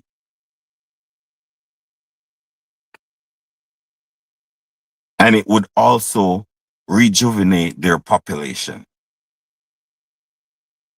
That's the only answer for white people. They have to be broken down to poverty. You understand? That's my answer right there. All right, I appreciate that. I'll be curious to hear what the rest of the panel has to say to that. I think poverty might be a part of the problem with white folks. I think they have a scarcity mindset, which fuels their greed and fuels their expansionism.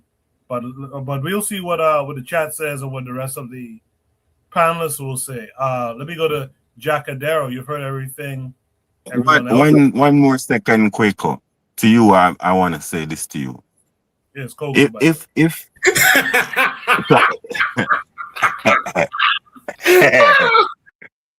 Quaker. All right, listen this, my brethren. If their problem is if you say, all right, they are rich, ultra rich, right? White people is like very ultra, very, very rich. They are the gold thieves of the traditional world. You feel me? They are the diamond thieves. They are the everything of what they made us consider value. They have it all, including petrodollar. You feel me? So what I'm trying to tell you is one of white people's main problem at this moment is depopulation. You feel me? It's not even financial um downturn. It's not even that. It's depopulation. So of course, but what happening is their greed is causing them to be so tyrannic in the world. Because yes, they want to rule and have everything, but that still won't solve the problem of their extinction. You feel me? So they're at a dilemma. You feel me? And the best thing for them is somebody to win, and overwhelm them. I don't think they should totally die out. You feel me? But I think somebody should win, overwhelm them, and they'll be reduce them to maybe close to poverty, but close enough so they can have large ghettos. You feel me? And therefore less electricity. So they have more time with each other, around each other, creating families with small, with as you say, scarcity. You feel me? And that will raise polite and dignified white people with large families. Sorry to take up your times like that. You talk about creating a wildlife refuge for like we did for the bison or the bald eagle? Yeah, something like that. All right, let's no, like the favelas. Brother Bakari is in the chat. He says, "What the hell?" Shout out to Sister Cheryl, who's out there in the chat as well, providing some commentary.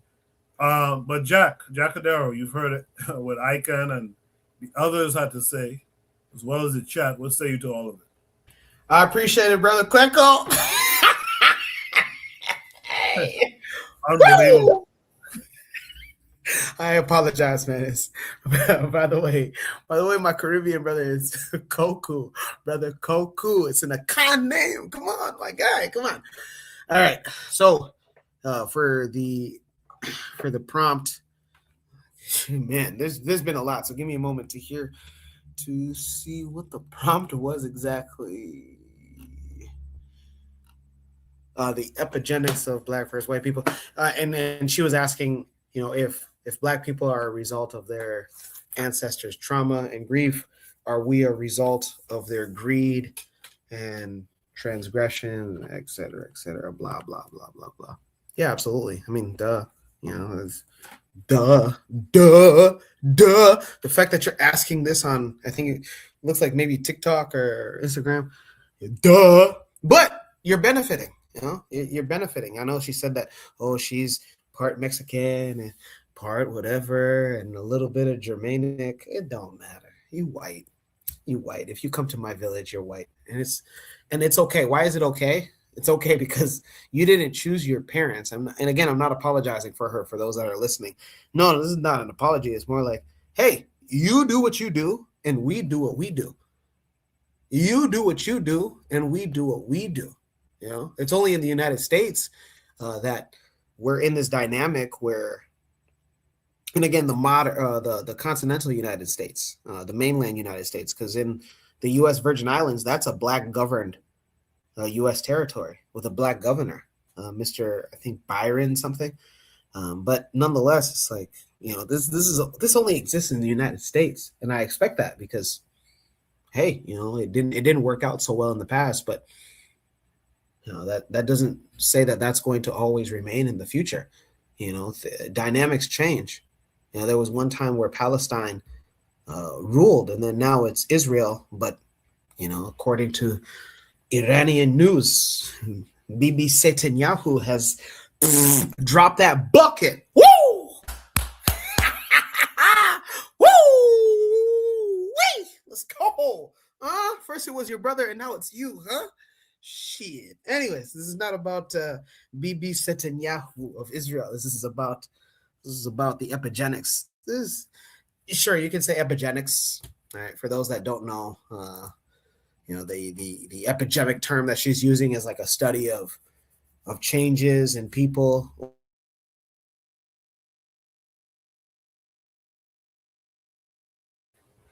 Jack, your device is not connected. Your device is not connected, but let's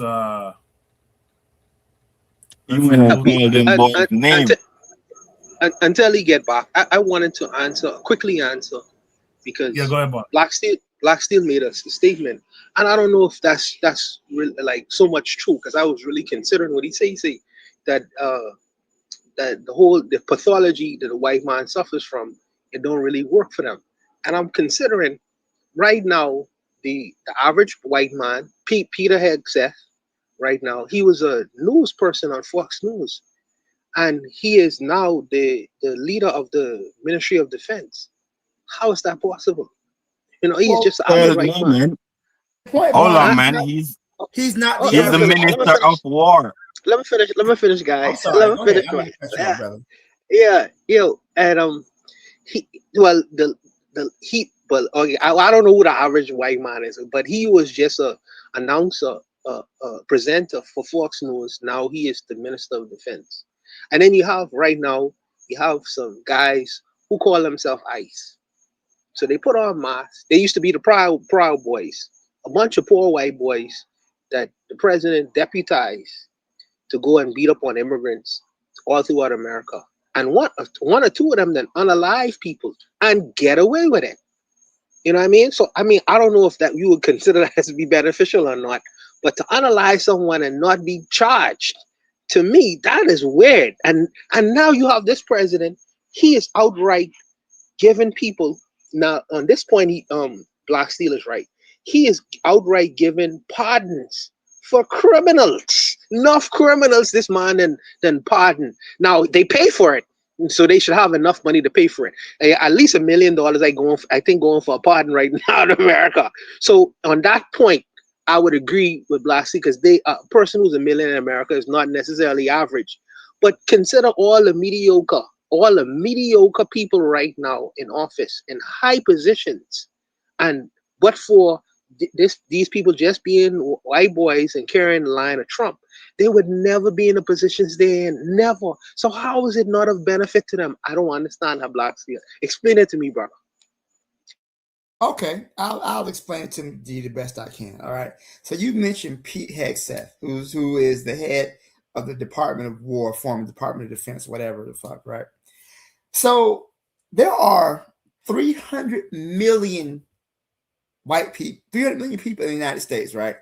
Most of them, I think like 50, 60% of them are white, right?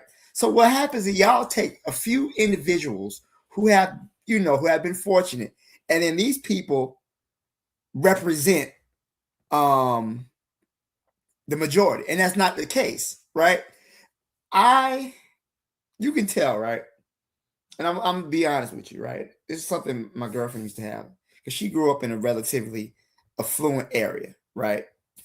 She grew up in a place where most of the, there were white people owned houses and had nice cars, and she thought that, hey, this is what white people had. But then she moved to the South, and she saw the trailer parks and the people missing feet from diabetes, and the teeth and the homelessness and everything else like that. And in her mind, she had never seen poor white people. I say all that to say the majority of the Euro-American population of the United States is not Pete Hegseth.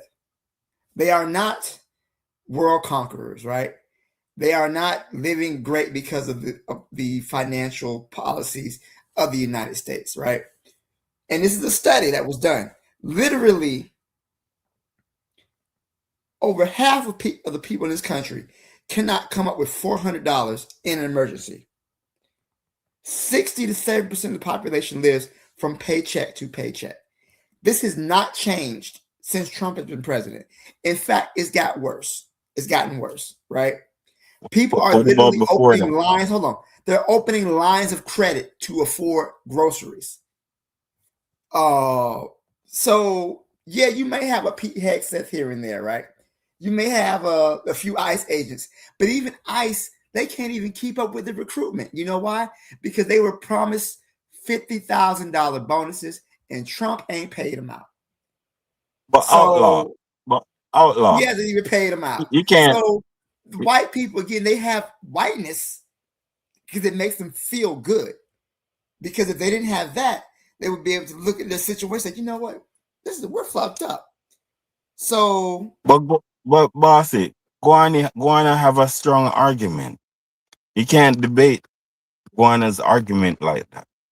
I literally because what about in 1920s? What about 1940s? What about the 50s? Why are you sticking at Trump time? You have to put everything in perspective. White privilege means black poor, white rich. It don't matter if you have some white poor, but the main thing is white rich. All of the bills you pay, none of it is paid to Negroes. You feel me? All of it is paid to your former slave master. It just means that in America, we the black people, our black people, never overthrowed anything. It didn't happen. So what happened now is they have all the privileges of, listen, it don't matter if it's politics. Even today, white people have everything. They own all the land. They own most of the businesses. They get all the privileges of getting employment everywhere in their sectors. So you have to understand these things. I don't believe that whatever they're doing is not working for them. It Well, I would say definitely this. is working for them. I would say this icon. I think that I want to look at it. I want to go a little bit deeper than what you're saying. To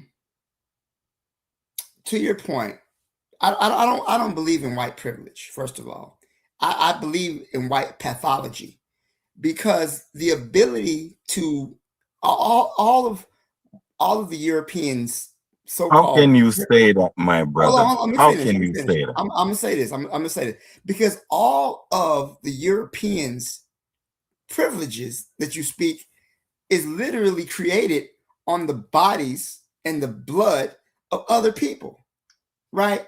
So this is not a Yeah. privilege. This is a pathology. If I were to break No. into All right. your, hold on, let me give Wait. you a scenario. If I was to break into your house right now, kill you, and steal your TV, would you say I'm privileged, or would it be pathological? That I'm a All murderer. right. All right. 1 second. Hold on. 1 second. You feel me? Maybe you put it too basic. You feel me? Um, they have revolutionized the way we think in terms of they have Christianized us. The Arab have Islamized us. So how we think now is white propaganda or Arab propaganda. So what? So when you see white people all share some money with each other, that's fine. And yes, that is pathological, but it's still them giving privilege to each other. But where the hiccup is for us is because of the mental transformation that we get, we also give white people white privilege. So I have no problem with white people giving their own self privilege, like Guana said. You feel me? That don't matter to me. You feel me? My problem is that we in Africa and the Caribbean and even Black America are so tortured and confused and epigenetically um um what you'd call white loving. You feel me? We have this epigenetical white loving in us where Christianity, the structure of Christianity says, praise that white man. You see, that white man, praise him. And then you have somewhere in your heart where you put the best people, and there is where nobody told you to do it, but there is where you put that white man. You feel me? And you black. You feel me? So what happened now is psychologically, we all giving the white man, white privilege. Uh, example, right? Example, the Russian guy. Another example, you never see none of them on nooses in Africa. So what that is showing you, no African is mad at what they did to us, their brothers. You feel me? So that's what Christianity does. It soften you up to white people and harden you up to black people. It makes you eradicate the thought of putting black people in royal standards in terms of, oh, I think black people is royal. Black people don't think that way, or the Christian black people don't think that way. The Christian black people think that black people is deserving of begging. You're supposed to beg. What I'm telling you about black Christians, that's how black Christians think. Maybe not of their own self and their family, but that's how they think of their neighbors. That's why they don't make their neighbors get rich. They don't give black privilege. You feel me? They give white privilege. In Africa, all around, they give white privilege. Kenyans, they don't give black privilege. They're not taught. They don't even know what that is. They have to learn that. You feel me? To give white privilege, because to give black privilege, because they traditionally give white privilege. So they even think that they are right and that's the right way to go. And they don't think you have to maybe tell them and show them how evil that is. You understand what I'm saying? And that's how our people is tormented. And that's the problem we have. That's the main problem we have. We have partners of white people, and that is a problem. Thank you again. Let's go back to Jacadero, who got cut off earlier. Jacadero, finish your thoughts for us, please. All right. Ooh, there's a lot here.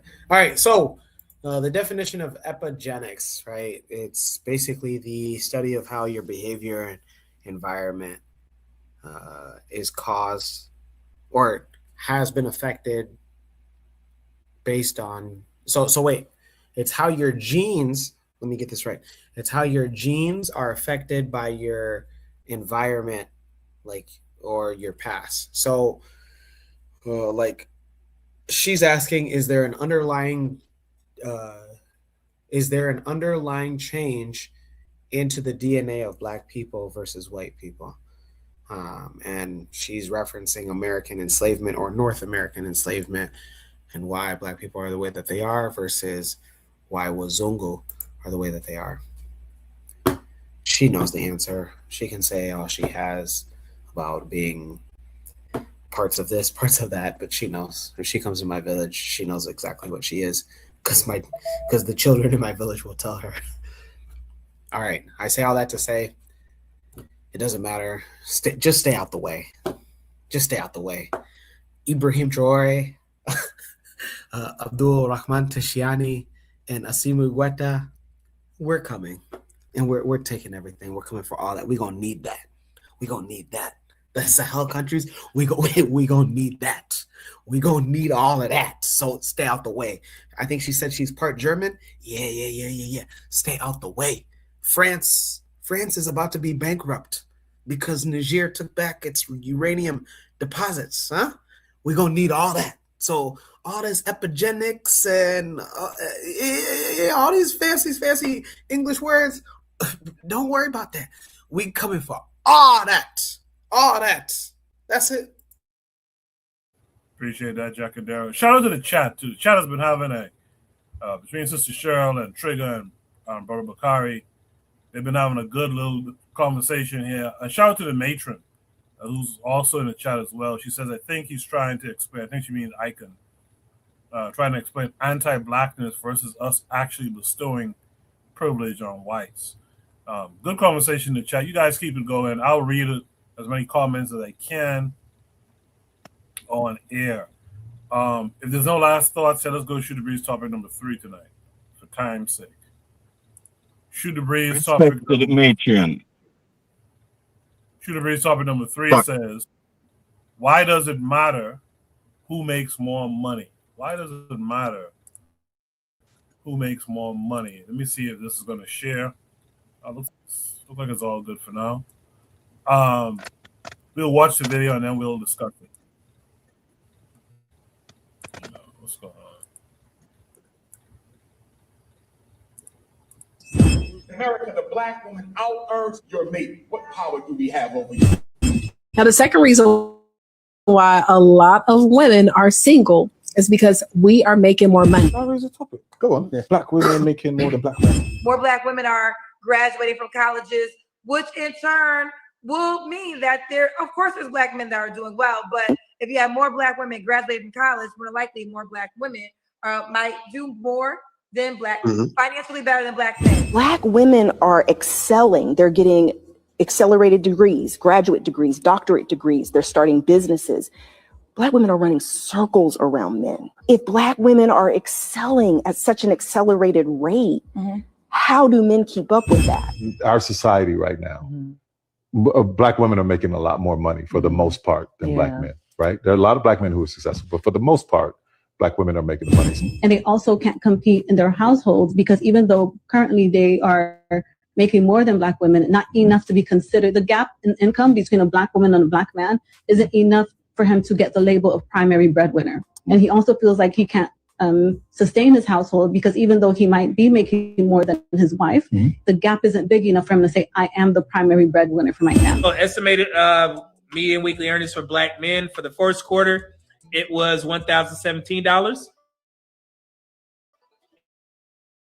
And in the second quarter, it was $1,053. We showed our ass. And then in the third quarter, very well in the fourth quarter, we earned $1,054 for the week for the fourth quarter estimates. And remember, this is the October data missing because of the government shutdown. And I actually put a note right here that's explaining that. So black men, again, we earned $54,028 for the whole year. Shout out to y'all, man. And then so for black women, for the first quarter, black women started off very strong, $984. And then for the second quarter, don't mind the blocks. They was kind of off when I was generating this. $942, okay? And then you see right here between the second and third quarter, that's where the government shut down and also black women lost all those jobs, about 300,000 jobs.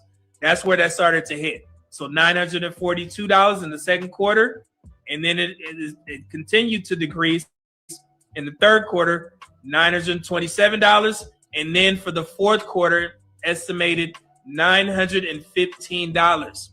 That is important, okay? Black women, be mindful. And black women earn $48,984 annually. So with those setbacks, and I want to say this,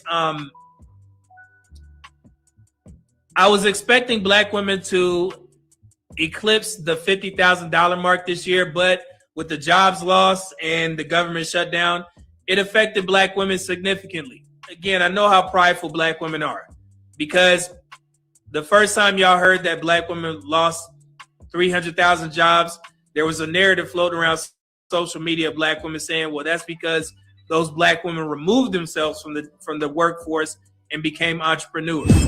Every black woman kept saying the reason why black women's unemployment rate dropped is because all of those black women left the workforce and became entrepreneurs. That wasn't true. And that's just that pride speaking. I get it. You feel like you can do it alone. You go at it alone. You don't need any help. I don't need a man. I understand the narratives. I'm not going to argue with you, but I will show you the statistics. So if you feel it's necessary that you need to do something about this, if the black women who care about your fellow sisters, if you guys want to discuss this amongst yourselves, I would do so. Because I know sometimes you shun black men when they try and help. And I'm probably one of them. But if y'all want to discuss this, let me know. And I'll put together some so we can go into detail. This is for 2024. And I wanted to show black women that you guys actually do sit closer to black men in regards to earnings ratios, because you guys are number one in regards to being close to your male counterparts. And this was for 2024. So these are the women to men weekly, median weekly earnings ratios for 2025. So again, black women to black men, 90.7 is slightly dipped in the fourth quarter for black men and black women, but it's 90.7%. Remember in 2024, at the end of the year, black women and black men were number one. Now we're number two, okay? And that's because black men have increased their earnings. So Hispanic women to Hispanic men, they earn 94% of the Hispanic man's dollar. Black women earn 91% to black men's dollar. And that puts us in number 2 for the year. White women to white men, 82%. And then Asian women to Asian men, 78%. So it dropped the percentage, which dropped us down to number 2. And Hispanic women actually increased their earnings a significant amount. So they got a little bit closer to Hispanic men at 94%. Despite starting the year strong, Black women's weekly earnings dropped sharply second, third, and fourth quarter. If you guys remember my last live stream that I did with the update of the third quarter, I mentioned this to Black women. We need to be mindful of this, because if we had another quarter where Black women's earnings decrease, then that will be a huge problem. You remember people talking about 2053, where the Black community is going to be, poor. We're not going to have any money. If this continues to happen, Black women, as predicted, will hit that mark faster than any racial group, to include Black men. Between 1983 and 2016, Black family wealth fell by more than 50%, while white wealth rose by 33%.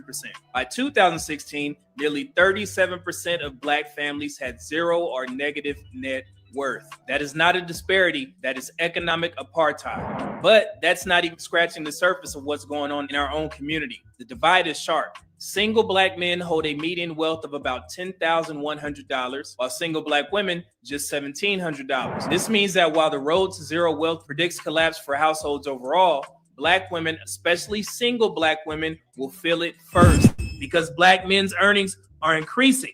This is the third quarter in a row that Black women's earnings have decreased. That's a problem.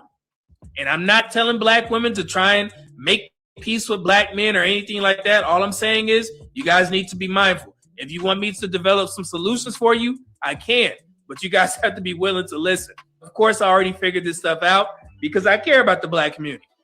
I mean, if y'all ain't noticed that, that's why I'm doing this.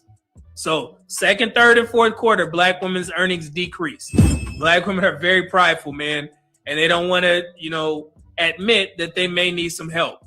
But this is cause for concern, in my opinion. Black women. Interesting conversation there. In the chat, the matron says, don't we think it is a tactic of quote unquote white supremacy to educate her and incarcerate him and pay him less than her during the childbearing years? Women think they can make it without a man, but the wall is undefeated. I like that. Shout out to the matron. Make sure you guys subscribe to her channel and support her on her weekly readings.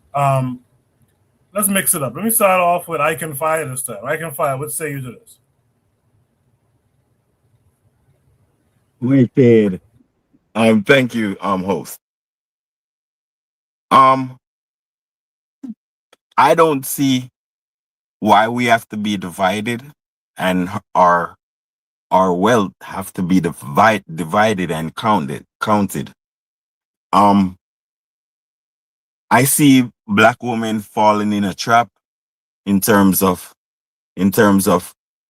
they don't understand who is teaching them to just say Black woman. It's like, why are we just Black men and Black women? Why aren't we just Black people? And why don't we deal with ourselves as Black people? Why? How the separation gone go? If you mean, how does the Black woman is supposed to be richer than the Black man? And also vice versa. Is it even possible for the Black man to be rich and the Black woman not rich? It's like the ludicrousy, if you may, for us to even think that way. And it's sad to say Black women are promoting it the most by in their psyche. A lot of time they don't think of the future effects of certain actions. It's like this. So I see a conspiracy going on, and I see black women involved in the conspiracy. Why today in America and the Caribbean, why are there less boys going to college? You feel me? Someone is targeting the boys. Why haven't the boys, why didn't the boys learn to dedicate themselves to books and to learning projects? Why is the boy so loose? When he was a baby, did he have charge? Was he in charge of himself? You feel me? Who is doing this to the boy where he is not? The population is not as equal to the girls in college. You feel me? And whose hands is he in? Why are say the ones that don't learn properly and all that, right? Who is stopping him from learning trades when he 15, 16, 17, 18, 19? Who is somebody supposed to be responsible to make that boy a competitive in adult? You feel me? So I'm trying to figure out if there is a conspiracy going on where someone is not paying the boy the attention that he needs to qualify him in this technological and financially rigorous world. You feel me? And what I would say is raising the boy with unique skills and the other ones with appropriate education in terms of college and stem cells and mathematics and all that. That would make us a very efficient community. You feel me? So there is my problem where the stagger is going on, where someone is making us dysfunctional. That's my, I ain't saying nothing about nobody. So nobody has nothing to be mad about. Use your brain. All right. It's sharp. I'll keep it sharp. Yes, sir. Quick. Yes, sir. I appreciate Host. again. It's Koku, but yeah. Thank you for that. Jacadera, what say you? I think you gotta change your name, man. Goku, I think you gotta change your name, bro. Hey, sorry. No, it's a good African name, man. All right, hey. Let me focus here. All right, so why does it matter who makes more money? Well, let's talk about it. Here in the United States, there's always the conversation. There was a black candidate, I believe, out of New York City. Koku, I believe you're around the New York area. You don't have to tell us, but he ran on the campaign that the rent is too damn high. Do you guys know that all these things come back to your guys' taxes? If you live in the United States, all these things come back to your guys' taxes. Whether or not you guys believe in the current administration, last administration, the administration before that, and before that, all these things come back to your taxes. We are taxed, whether you believe it or not, really high in the United States. Really high. You know, places like California, I think it's upwards of like 30 plus percent. 30 plus percent state income tax. This is insane. This is a lot. So why does it matter who makes more money? In the United States, at least where I live at, it's relative because that can decide on what can happen, right? Power dynamics in the United States are shaped almost by finances. And so when who makes more money conversation comes into play, it can decide on how things are in the home. And unfortunately, we have power dynamics that are shaped by these finances. So what happens is, in turn, it can shape on how people treat you. You know, in the United States, again, I live here, so I can speak on this. The conversation after you say your name and where you live at, what do you do? What do you do? What do you do? People don't even ask, like, how are you? How's your week been? How's your mood been lately? No. They ask, how are you? Or, oh, sorry, what do you do? What do you do? What do you do? They're not asking like what your gym routine is, what your diet is. That's not what they're asking. They're asking, what do you do during the day? When kids are at school, when people are stealing, what do you do? They're wondering, what do you do? Especially for a boss, for a supervisor. What do you do? So, why does it matter who makes more money? Because it matters. It matters. It's relative. Money is relative. And we're taxed high. If you're living in those states that don't have state income tax, good for you. For those that live in states that have income tax, hey, get yourself a second. Get yourself a second hustle. You know, I would say second job, but I'm against those things. You know, I'm speaking on behalf of the Empowerment Network. We discourage people from having jobs. You know, on the bottom of your screen, if you're watching on YouTube, you can see the Empowerment Network, empoweromaha.com. We discourage people from having that. Anyways, back to this. Why does it matter who makes more money? If you are a black man that's listening right now, let me tell you something.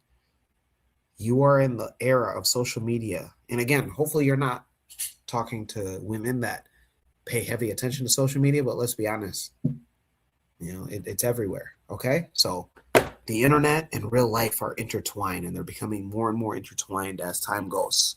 As AI comes more and more into the picture, it's becoming more and more intertwined. So you're probably gonna meet a woman, and she's gonna be asking those same questions that you're getting asked at networking events. What do you do? And when it's verified, and when it's solidified that you don't do enough, huh? You don't your pockets, your pocket, you are not oga, just know that you're not chopping the money, just know that she's going to leave you. Yes. You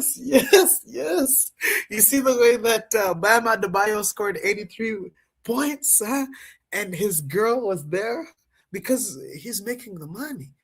And everybody knows NBA players make way more than WNBA players, so that's why she's there. But do you think if the NBA was making less than WNBA, that she would be expecting that Yoruba man to chopping the money? And no, you cannot chop the money, you cannot chop the money.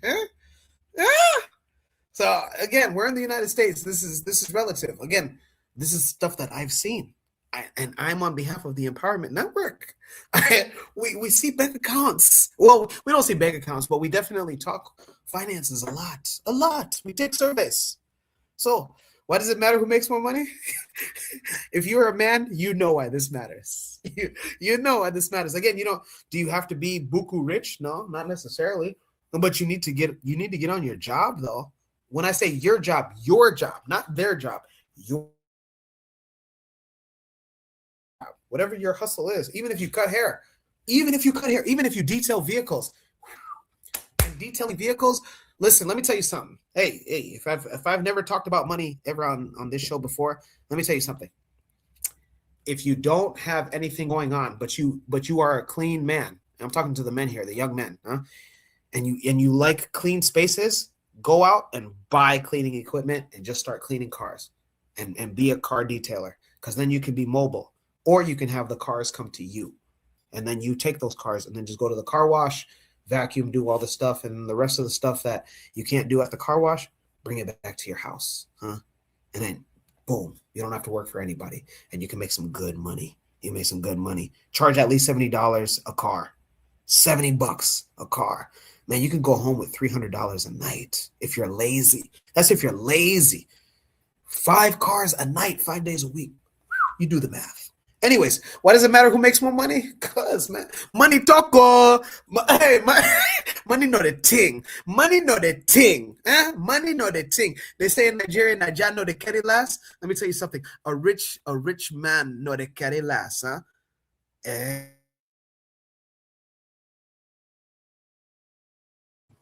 Appreciate that, Jack. Let's have from Buana next. Buana, what's it? Yeah, first let me say that I am not in a competition with my woman. I am not. This for me, this conversation is more along the lines of like more lines like integrationist kind of conversation. I'm not in a competition with my woman because at the end of the day, it doesn't matter how much money you make. It's what you do with the money that you make.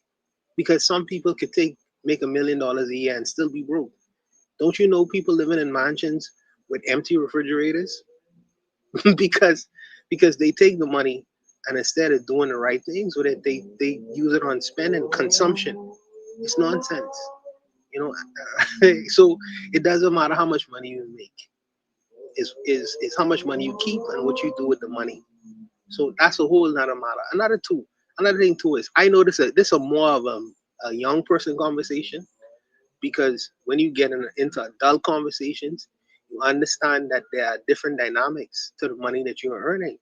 There are, a woman who makes a lot of money, she's not going to tell you about the college debt that she ensued in getting a so-called education to work in corporate wherever. She has a lot of debt she has to pay back to the US government. So that's going to take a substantial amount of money from the money that she's earning. Then if she have children, she has to deal with that. Then if she have elderly parents, she has to use her money to deal with that. Then if she have illnesses, the young people don't know one day you will get sick. God forbid if you have sick relatives that you have to take care of and provide for, let alone you sick yourself. These things eat off into your money too. So you could be making a whole lot of money and still be broke at the end of the year. You know, and the young people don't consider these things because they think that they're gonna live forever. So it's not wise to put so much, and I understand Jacadero say living in America, but it's not wise to put the importance of a human being based on their net worth alone, because that don't always help you. That don't always help you. If the character of the man is poor, if the man has beat you, I know many judges female judges who get beat up by their partners. They get beat right up by their partners, and they making a whole lot of money, and they so-called in empowered positions. Is that worth it? Who knows? These questions don't be teased out in terms of the competition between the black man and the black woman. And I could never be in a competition with no black woman. I mean, listen, at the end of the day, either I am I feel because I grew up in an old school house that I supposed to be the leader of the situation. You know what I mean? If the woman want to run her roost, let her run her roost with a man who gonna permit that and allow that to happen. But for me, I feel like it worked better with me being in certain positions of responsibility. I have no problem with that. I'm not gonna be in a competition at the end of the day. When I come home, I want to be in a peaceful situation rather than getting beat over the head by any kind of battle axe. Now, if some women want to be the boss hog or whatever, where the man sit in the corner and not say nothing, wonderful for them.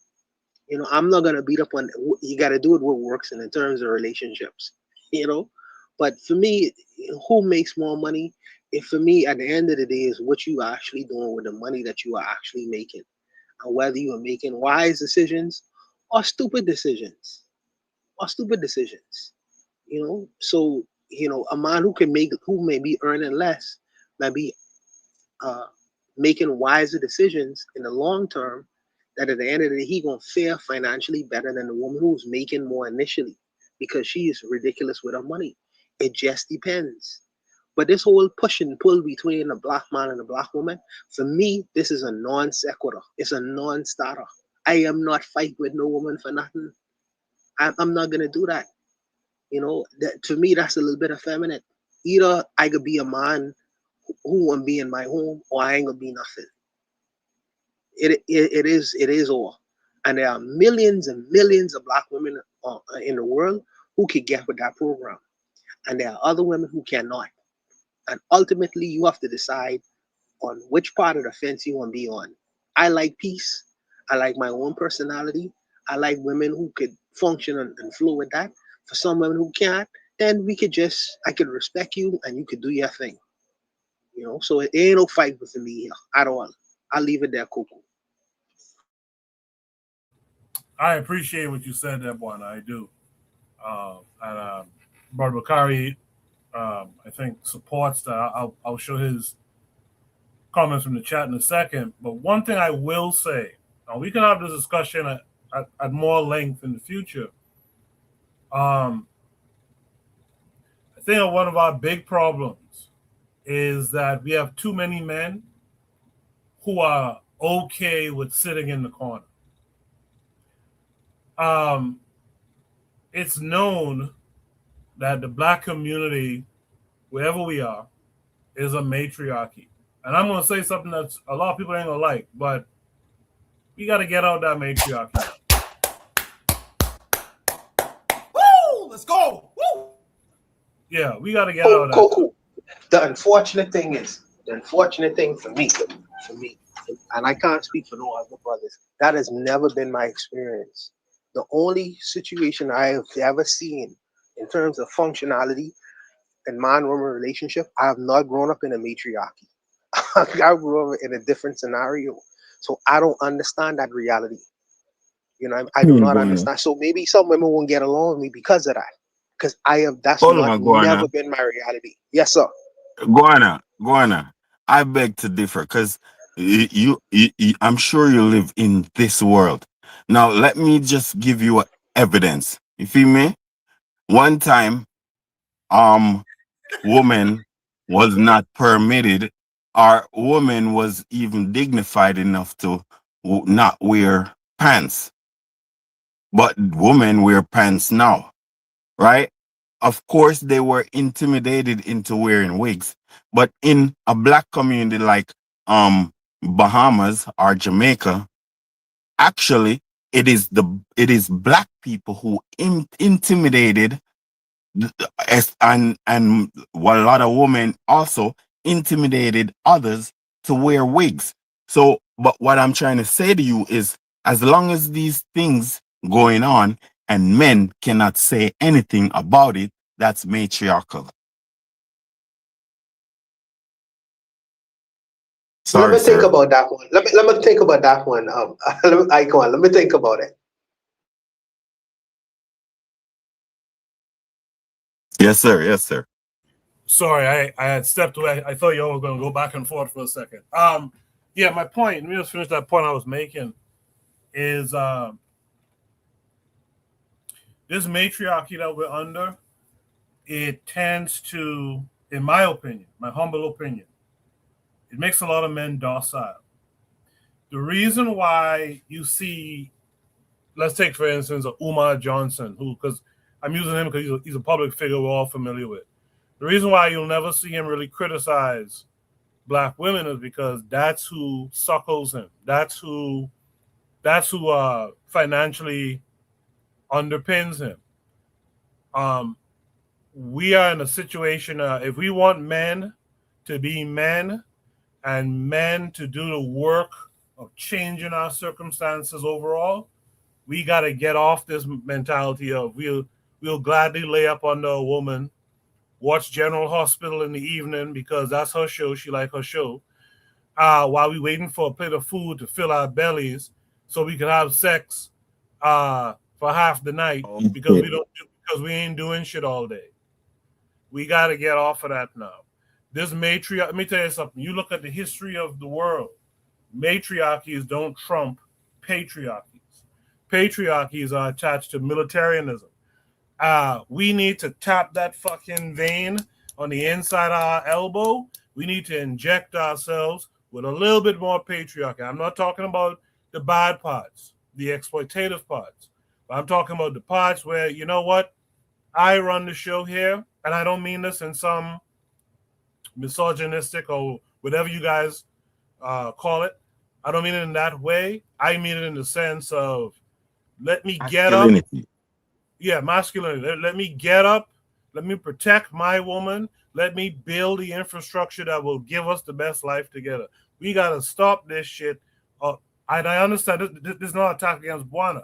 I understand Buana's just laying out the field, right? But we got to start encouraging this idea of, guy, get your ass up and go be productive during the day. Get from underneath these women, because here's the other part of it, and I'll end here. Here's the other part of it, and I'll end here. Every other week, you guys tell me when we see women acting badly, like with the Russian guy in Africa, you'll tell me, well, women are hypergamous. They're gonna go with the man with the most resources. Well, why would we want that to be our leadership? Ooh. Why would we want that to be our? What is this? What are we gonna? What are the women gonna teach our children? We gotta get from underneath it. We gotta tap that vein, like I said. I know a lot of y'all don't like that term patriarchy. I see some people talking about it now in the chat. Tap that motherfucking vein and inject yourself with some fucking manliness, that you're in charge and that you're gonna go change this situation, man. Sister Cheryl has joined us. Sister Cheryl, what say you to what you've heard? Oh man, it's a lot. You know, I feel like it's a lot of different ways you can tackle this. Um, I tend to lean more towards what Buana was saying in terms of um not being in competition with with women. Like men should not be being in competition with women. That shouldn't be the dynamic. That's not the dynamic in any other group of people but us, because it's profitable. So, and I think he was responding to the video, because in the video, black women are like, you know, oh, I'm a lawyer, I'm a doctor, I'm this, I'm that, I make this much money. So, what they're essentially saying without actually saying it is that I need a man that's going to make as much money as me or more. That's the general consensus with women who are making big money like that. That's the general consensus. I'm not saying that there could be some women out there that who are lawyers, who are doctors, and doing all this stuff, making a lot of this money, and they don't mind a man who makes, let's say she makes 100,000 and he makes, I don't know, 60,000. I'm sure there are some out there that are like that, but the vast majority of them, if you go to talk to a black female lawyer, a black female doctor or physician or something like that, they always talking about what? The patriarchy. Oh, the men, and da, da, da. Because look at where they work. They work in, especially if you work in corporate law, things like this. But the problem with that, when they're talking about the patriarchy, they're talking about another culture's patriarchy. They're talking about white patriarchy. And they get into sounding like white women, and I feel like I honestly I see more black women competing with black men, not black men competing with black women. Like I see that more often. I see that more often. Like black men don't really like you might get a couple that, you know, I want my woman to be making this much money, but that's not the majority of them. The majority of them are women talking about, oh, you know, I need my man to make as much as me, or otherwise I can't respect him, and it's just an imbalance. It's not an imbalance, because if you make 100,000, and if you're grossing 100,000 and he grossing 60,000, that's 160,000 that you're grossing together. That's simple math. Just simple. It's that simple. But they'd rather. I see a lot of white feminism um, uh, eroding the minds of black women to the point that black women don't even want to be with a black man anymore. They'd rather be a lesbian. And it's the truth. They either going to be a lesbian or they're going to be with a white man or a non-black man. That's the majority of them, the vast majority of them. Now, Michelle, and go ahead. Sorry. go Sorry. ahead. No, go ahead. Go ahead. So I love what you're saying because sometimes it would seem like us as black men is hating on our women.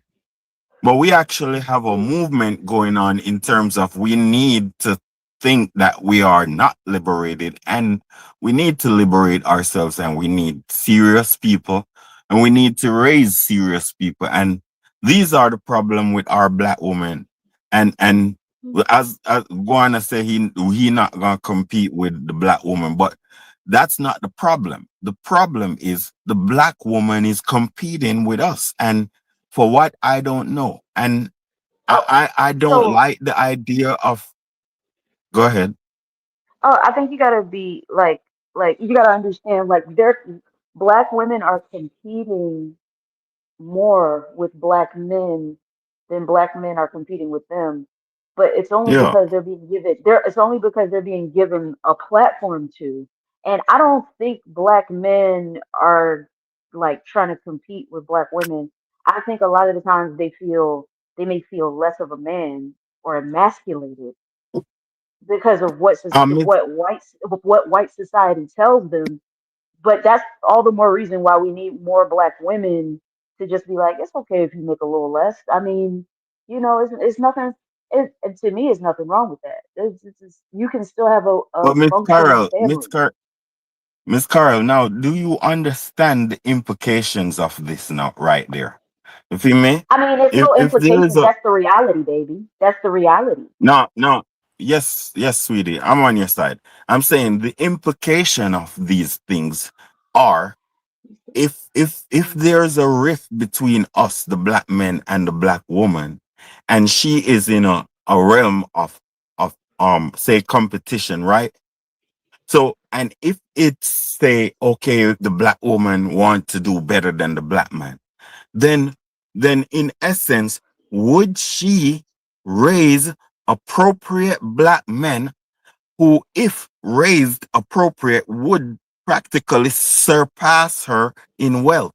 So therefore, the when you see less black men college entry and all that, then wouldn't it be suspicious on the black woman to say that she is underdeveloping or stunting the boys on purpose, No, psychologically?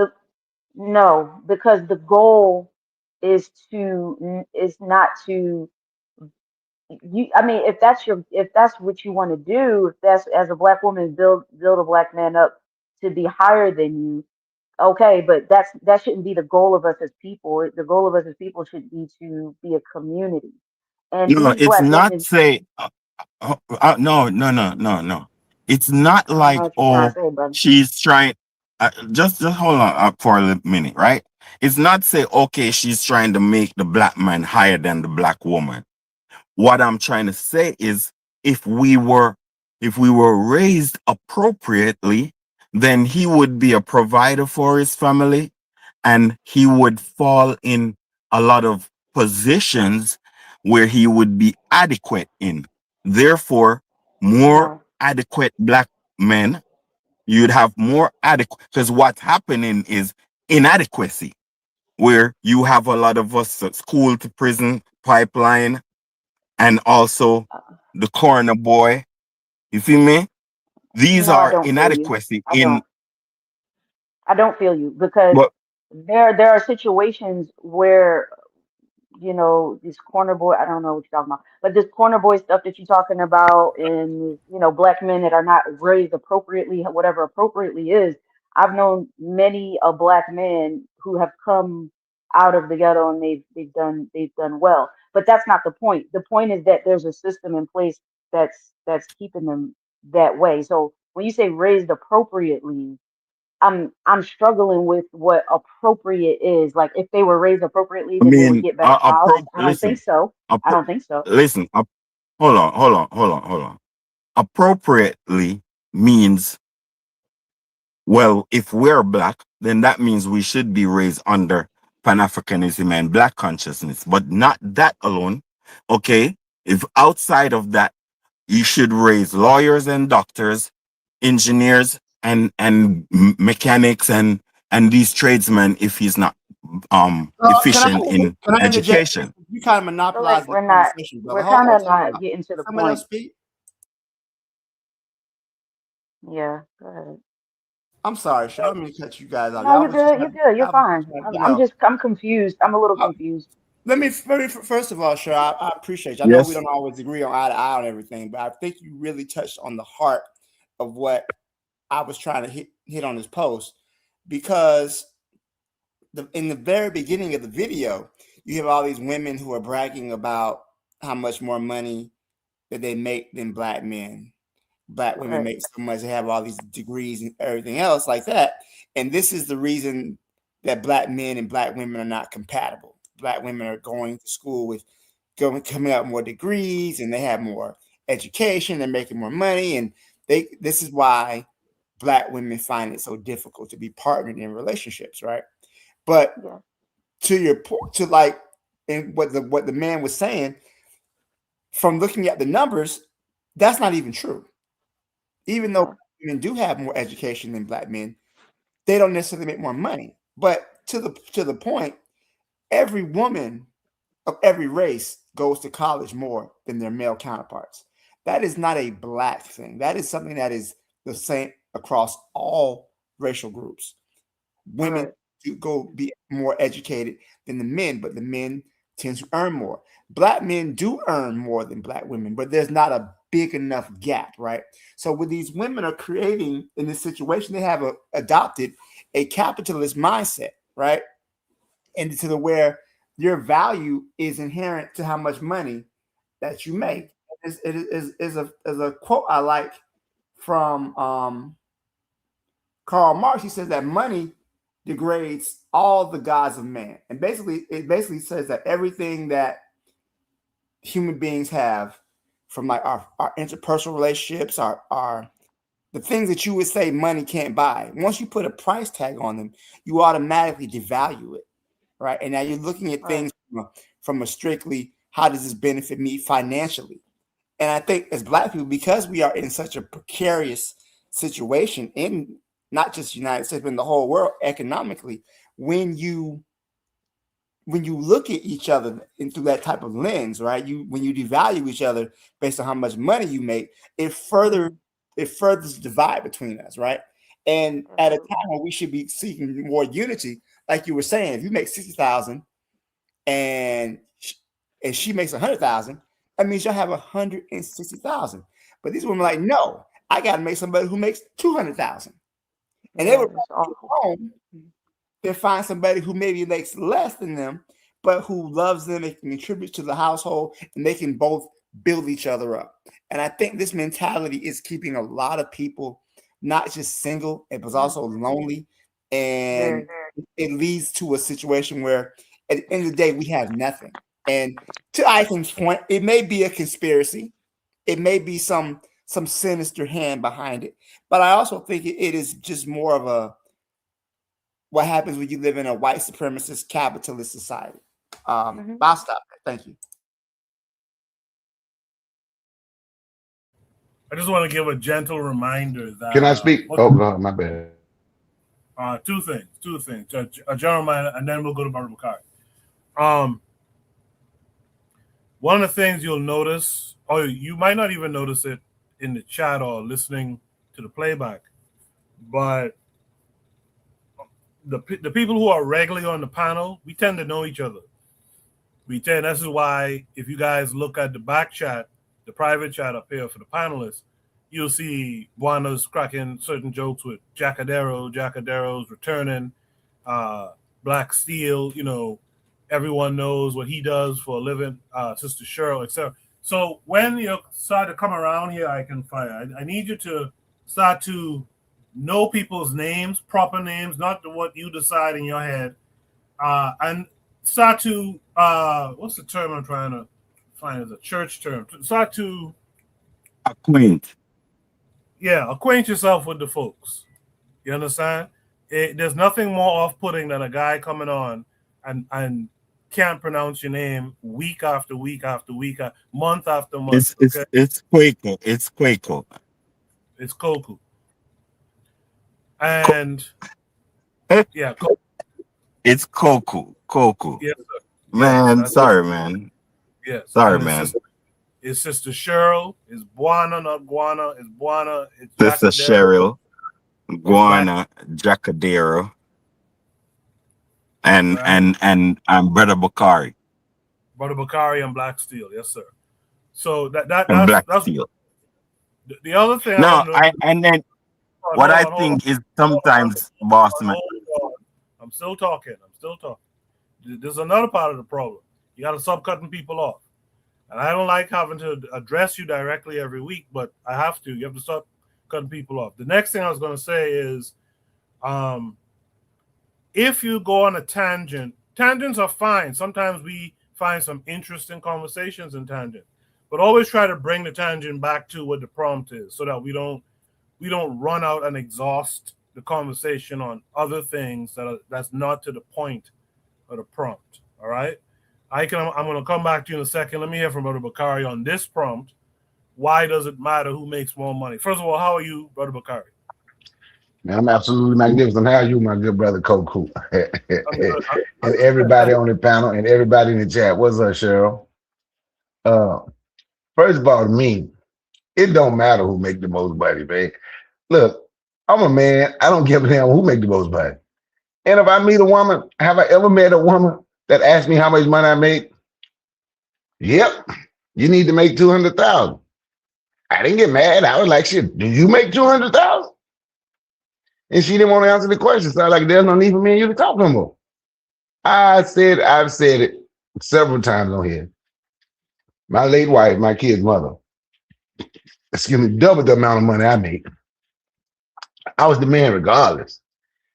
And not only her, like, she was an auditor for the SEC.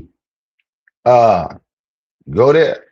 All them black women, most of their husbands made less money than them. Because they made a lot of money. But so it doesn't matter who make the most money. You're supposed to be the man. You're supposed to be the man regardless. What I hear about in these conversations, because like I wasn't gonna come on to Koku's Spool, because I won't, because for me it's like I'm tired of seeing black men try to go at black women. Like I would never say nothing to Cheryl. Cheryl is a woman, so she want to straighten out the women. That's who's gonna do it. Black men ain't gonna do it. But something Koku said, we got to stop being sitting in the house. That ain't the black woman's fault. That is not the black woman's fault. That if you done met a young black man or whoever he is sitting in the house, he lazy. It might be her fault for supporting him, but it ain't her fault that he's lazy. See, the problem is people sit and say, I don't believe in white supremacy. They believe they're supreme. I don't believe they're supreme. But for the sake of this conversation, I'm gonna say white supremacy. What we doing, we're victim blaming. These people created a system. And they did everything they do. So we are suffering from the residual effects of slavery, where the black woman had to protect the child, where the black woman had to do whatever. They created a system. So now what we're doing, those women will point fingers, black men will point fingers, but we don't never want to point fingers and go at the people that did it to you. So I ain't gonna argue with no black woman. Like, if she just, like I said, I done met women who say that. You just move on. Shit. I got a good woman now. She's a therapist. my late, like I said, my ex-wife. Dude, I don't worry about that because I'm the man regardless. I did black lawyers. Black lawyers went out with black doctors. It doesn't make a difference because when they see me and when they talk to me, they talking to a man. But then you're going to see some that going to say, I don't make enough money. Cool. Okay. Do they ask me what I do for a living? It's not the first thing they ask me. Maybe it could be because of my headset. Most people know what I do because of my headset. When people see my headset, you're a truck driver. So they already know because of my headset. So they don't ask me that. But if somebody asks me what I do for a living, I ain't gonna get mad. I'm like, what do you do for a living? It's just that simple. I'm not gonna let simple stuff make me mad with my women.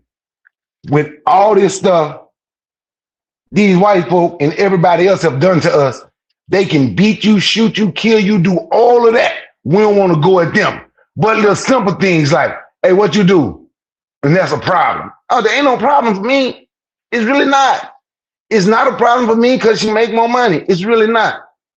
Because if we talking about coming together, you can't come together and talking about building nothing if the man and woman ain't together. And if we gonna follow all of these damn social media things constantly talking about black man and black woman, who make the most money, and I'm comparing who make the most money, we ain't gonna ever, there's no sense of talking about no unity and coming together because we are following people who's getting paid to keep you divided. Because we want to listen to them. He gonna prove who makes the most money. Okay, now that you proved who make the most money, now what? They done proved that black men make the most money. Now what, black men, they done proved you make the most money. Still no solution. Still ain't together. Because we can't control our woman, because we can't control our woman, because the same man y'all talking about our women look up to, that white man, is the same man black men look up to, that white man, and you scared to check them, and they've been punking us. All these damn years, they done bluff you, make you think they own everything. That's why y'all call them supreme. So why in the hell, I ain't gonna keep fighting my woman about no stuff like this. I'm not. If they ain't with me, they ain't with me. We just move on from them. How about let's highlight the ones like Cheryl that's with us? She with her black man. How about let's start highlighting them? The ones that's not with us, they shouldn't be highlighted. Forget about it. The people like the Candace Owens and the Serena Williams and the black girls that going down that road, they shouldn't be highlighted. Forget about it. Let's highlight the ones that with us so we can try to build something and move forward. On that, I yield the mic. Oh, Bakari. How I miss our disagreements. So we definitely finna have one. How I miss them. So let me just say this. Your ability to create a straw man out of stuff is just unparalleled. First of all, let me say this. No one's angry, right? But you don't solve a problem by sticking your head in the sand and pretending it doesn't exist, right? What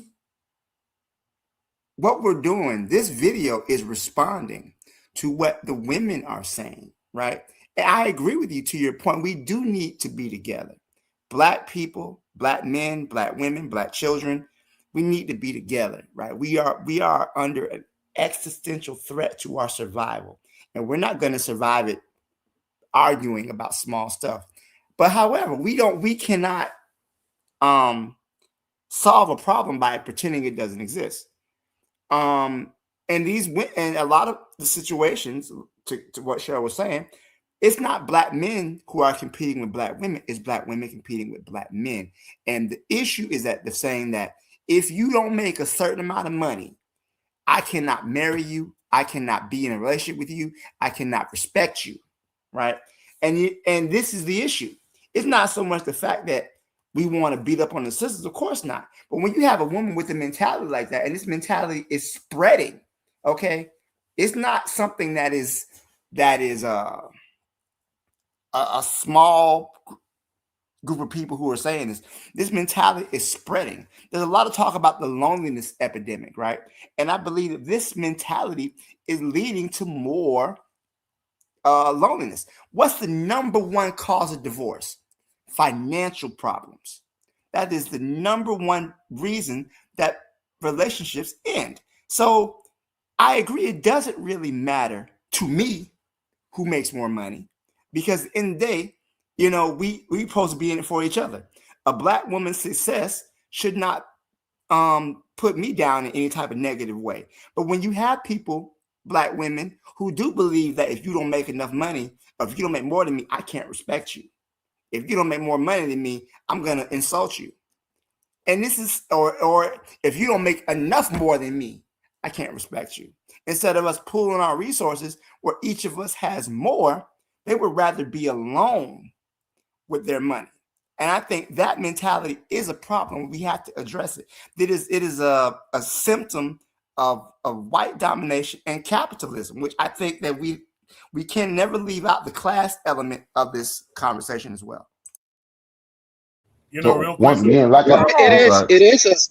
I had one thing to say. Real quick. Let me just say this, just to piggyback off of what Black Steel said. If you're being honest about it, conversations like these, in terms of our relationships and the relationship dynamics, are super important. Now, sometimes it could go off the rails and become that red pill, black pill kind of stuff, but the larger conversation is important. If we're going to talk about unity means family. And we got to get our family dynamics, our men and women and children dynamics, like Black Seal just said. We got to get that together. Bakari, go ahead, and then Buana, and then Cheryl. Okay, so Black Steel, I heard what you said, and we can say it's important, but I say it's not important. But what I also said is, why we worry about the women that ain't with you? If you got you a good Black woman, and you know Black women like that, I got me a good Black woman, Buana got him a good Black woman. Why aren't those women ever highlighted and talked about? See, because what's end up happening, like the guy who, so then the woman is to blame for, because we let them get away with saying, "Ooh, see, the woman raised the child. Where was the daddy?" Because it come down, so then it just become men versus women. That's the truth. Y'all don't want to tell, right? So for me, like I said, I wouldn't gonna even get in this till I heard Koku say something about we need to be more patriarchal. But that's not, even when you listen to, instead of our historians, that wasn't African culture. That what we always respected our women. Me, what I would say is one of the biggest problem is, and I'm gonna say it again, there's a certain group of people that created this problem that ain't nobody got no damn smoke for, and people like to call them supreme. Me personally, I don't think they're supreme, so I don't use the term. And I know people have their definition, but I have mine, so I don't think they're supreme, so I don't use the term. But don't nobody have smoke for the people that created the problem. We just got smoke for the people who've been put in the position, and that smoke is always us. So if that woman, just like the Black woman that date white men, she ain't with you, why we complaining about it? Eventually, we gonna stop complaining about those people, just like we gonna stop looking and worrying about white folk, and we gonna start building. Or we gonna stay in the spot, listening to people on social media, and ain't none of them building nothing, and we ain't gonna ever build because we too busy responding to those people instead of setting up meetings. When we gonna meet?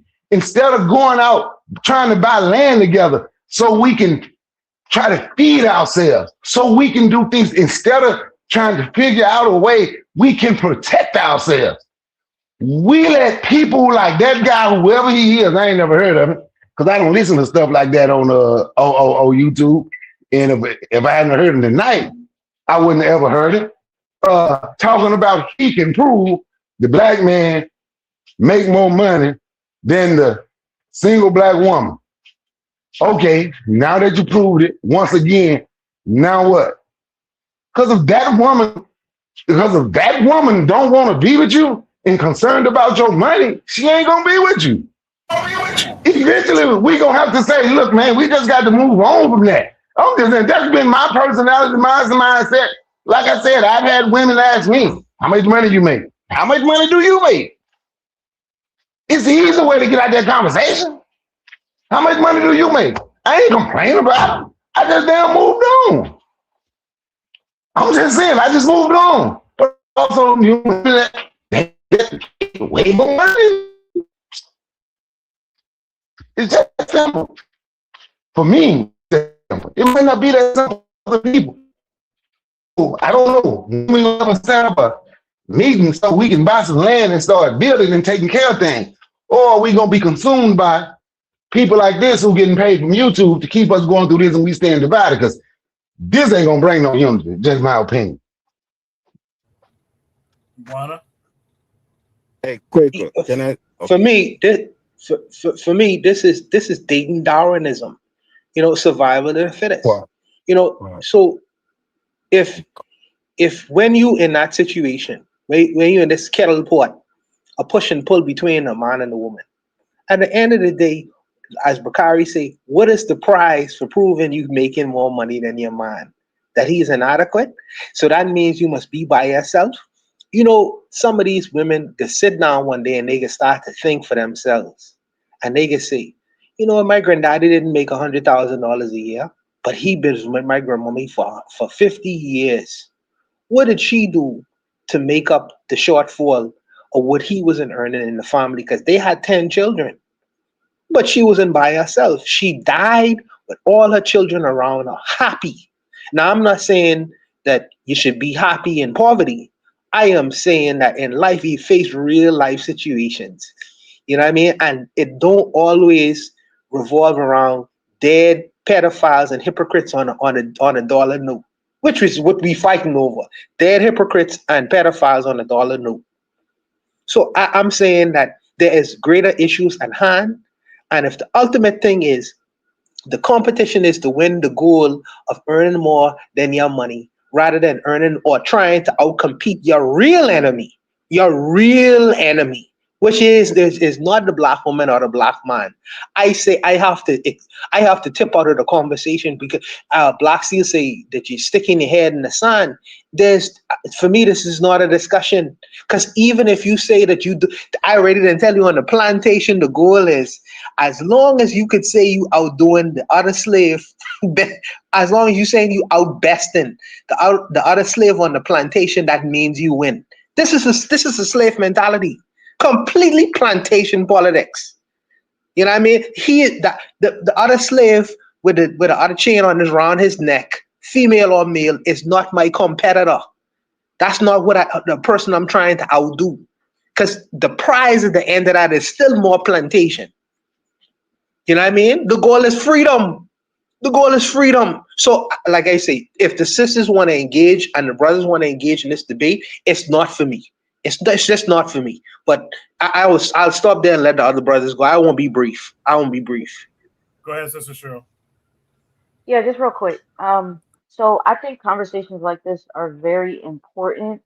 And I don't agree with the brother when he says, people are just on social media just trying to make money and that stuff like that. I think we really need to pay attention to what's happening because it's a reflection of the past couple generations, especially what's the generation after millennials? Gen Z. It's very much a reflection of what the women and what they think and how they think. Because if you're I'm only saying this because I've had encounters with women like this, and a lot of them they they don't think very highly of black men, period. And I was just thinking like, why don't they think highly of black men? And a lot of the times it's coming from the institution. And without going into further detail, there's a lot of rhetoric and a lot of teachings, and especially in college, regarding feminism and all the types of things that they're given to read. It always has. It's never based in historical fact. It's always based in one woman's experience in a situation with a man. rather than the experience of a black man and a black woman together in a certain in historically in this country and just in general. They're not given real examples of how black women and black men, fought together and survived and struggled together and still made it, and still survived. They're not given that. They're just given white feminist rhetoric. And I think that's where it comes from. So I don't think we should just dismiss stuff like this, because these kids is, whew, man, every generation they got it, but this generation, man, they really, really do not like black men. They don't like their own men, and it's not. I wouldn't even say, oh, I'm not gonna be like, oh, it's the black woman. The only reason I say it like that is because I'm just responding to what the things that they're saying. But you're gonna get to the root of it is definitely the institutions. And I don't know about high school and middle school, but they definitely getting it in college. That's why college is whew, I want to say it's dangerous. It's dangerous when you're going into the social science departments and you're going into English and all of these departments. Like they are heavy with the feminism, and it affects the black women the most. And it's this is what you get. So In the chat, the matron says we need each other, and we need to stop buying into narratives that tell us we are not worthy of each other due to a value system that is not inherently African. If there's no last thoughts on this prompt, I want to do something a little different today. I want to ask you guys, was there anything said in previous discussions that you had a thought that you would like to address? Is there anything that was said during the night? There is actually. What a coincidence. There is actually. Jacadero, you mentioned something about being upset with Netanyahu because of the gas prices increasing. So you're not upset about the 500,000 Palestinians that he murdered, that he's responsible for murdering? Hey, that's I don't know. That to me, that's a little bit more important than gas prices. The actual genocide is being conducted in Palestine right now. Just Yeah. I can answer that. Yeah. At the end of the day, because I know how the internet is, man, and I'm still gonna speak it. I always anticipate pushback, but listen, Palestine has their own government, has their own military. This is why you do everything that you can as a country to prevent a war happening. If you get into that position, then I hope you have what it takes to fight against that opposition. Do I feel bad? I mean, listen, I don't know those people. Do I feel bad? Yeah, sure. But am I more sad about what's relevant to me? Yeah, absolutely. Listen, I'm talking about we here at the Empowerment Network, we're transporting kids to Black tutors, to Black educators, to the Black movers and shakers of Omaha. That's relevant to me. I'm not in Palestine, and I hope that Palestine's government. It's under Hamas. I hope it does everything that it can. Right? Israel is still fighting Hamas, so that means that they have enough. Hamas is giving them enough of a fight because they're still fighting. Usually when Israel is not fighting Hamas. They're fighting the Palestinian people. The problem is that they consider every Palestinian to be a member of Hamas. Sure. Okay.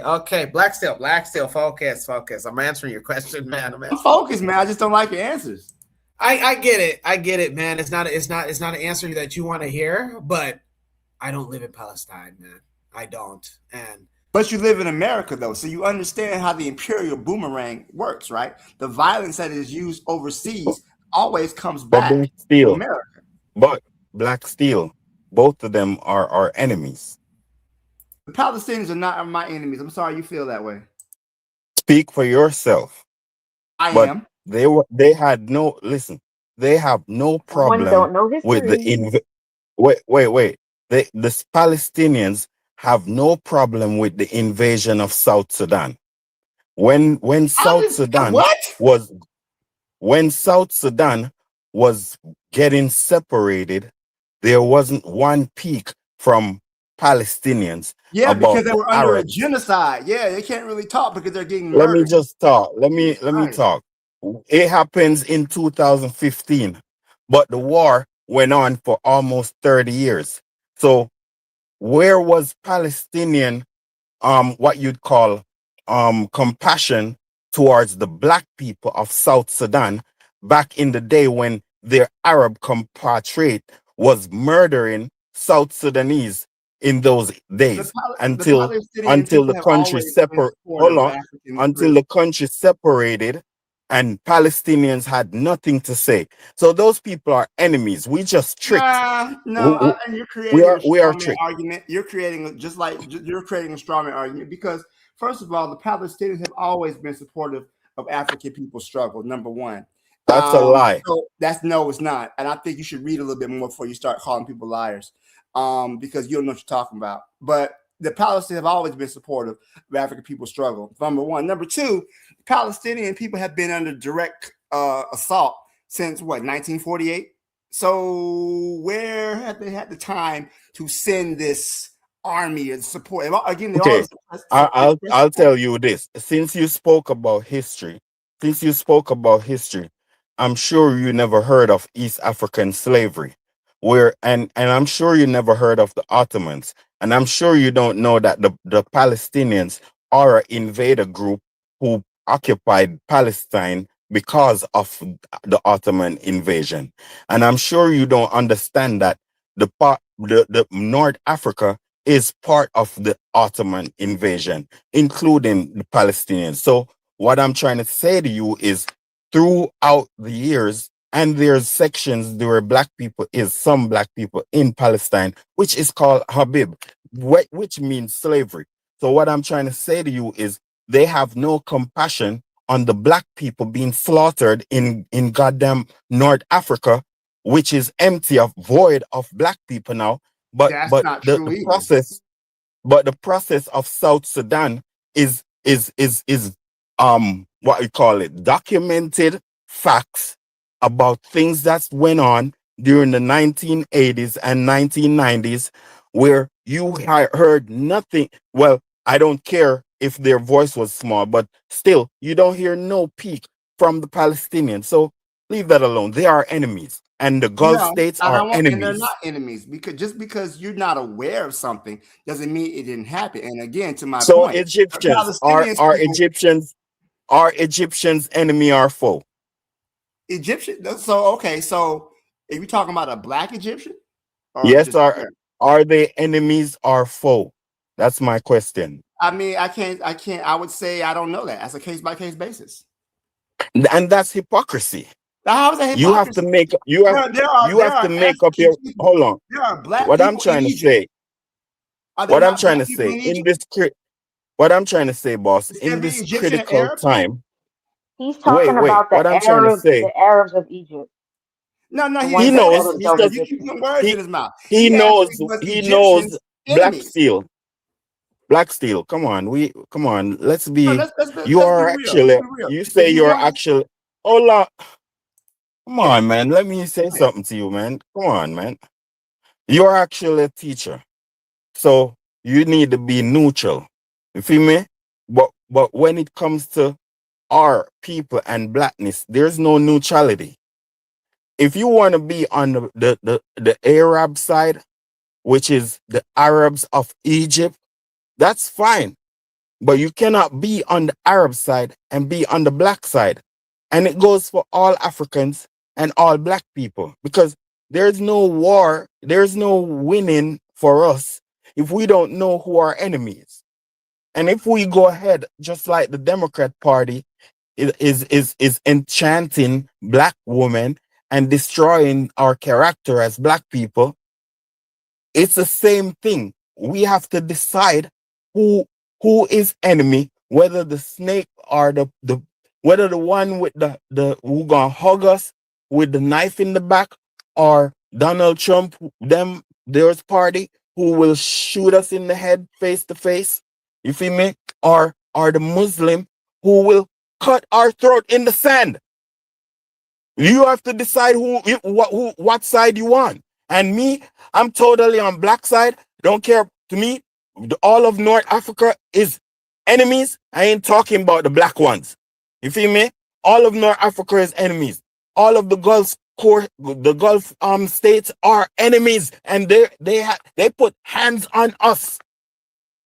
Now, when it comes to Iraq, Iran, they also enemies, but they are kind of distant and they reduce certain things. So I prefer the other ones to get destroyed, including Palestinians.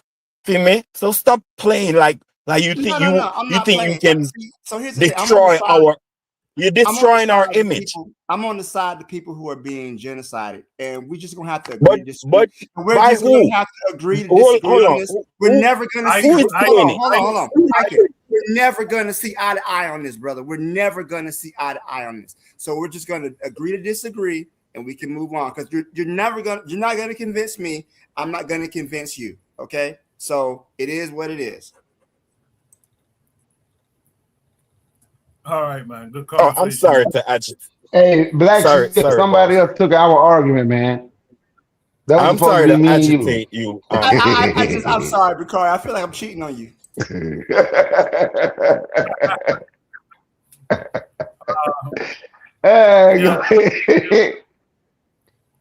Good conversation tonight. I'm not complaining one bit about the convo. Just tighten up on certain things, but real good conversation. Before you guys leave, if you don't mind, give me your shout outs for this week. Anything positive you saw in the black world or in your black life that occurred during the week. Let's start with Black Steel. Shout out to the young brother who got accepted to the National Honor Society in my class. I'm very proud of him. I don't want to say his name, but he asked me to write a letter of recommendation, which I was proud to do. So shout out to him for his hard work. That's lovely. Great. Good stuff to hear. Icon, what would you like to shout out this week?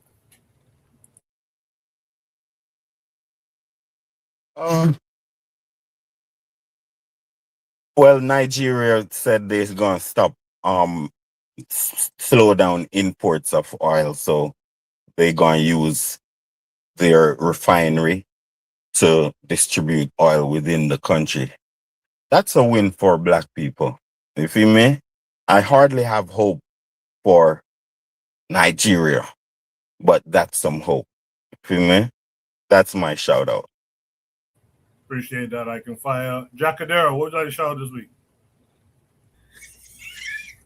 Black still won't like this. Here we go. With the bullshit. Let's go. I'm ready for it. But big shout out to Iran. I'm serious, and I mean this with every bone in my body. I want you to hear this, Black Steel, and I want you to hear this close. Aside from South Africa, it's usually the African world, the black world, that tucks their tail in when it's the big bad wolf of Israel. The United States, yeah, they might, show their teeth, growl, bark.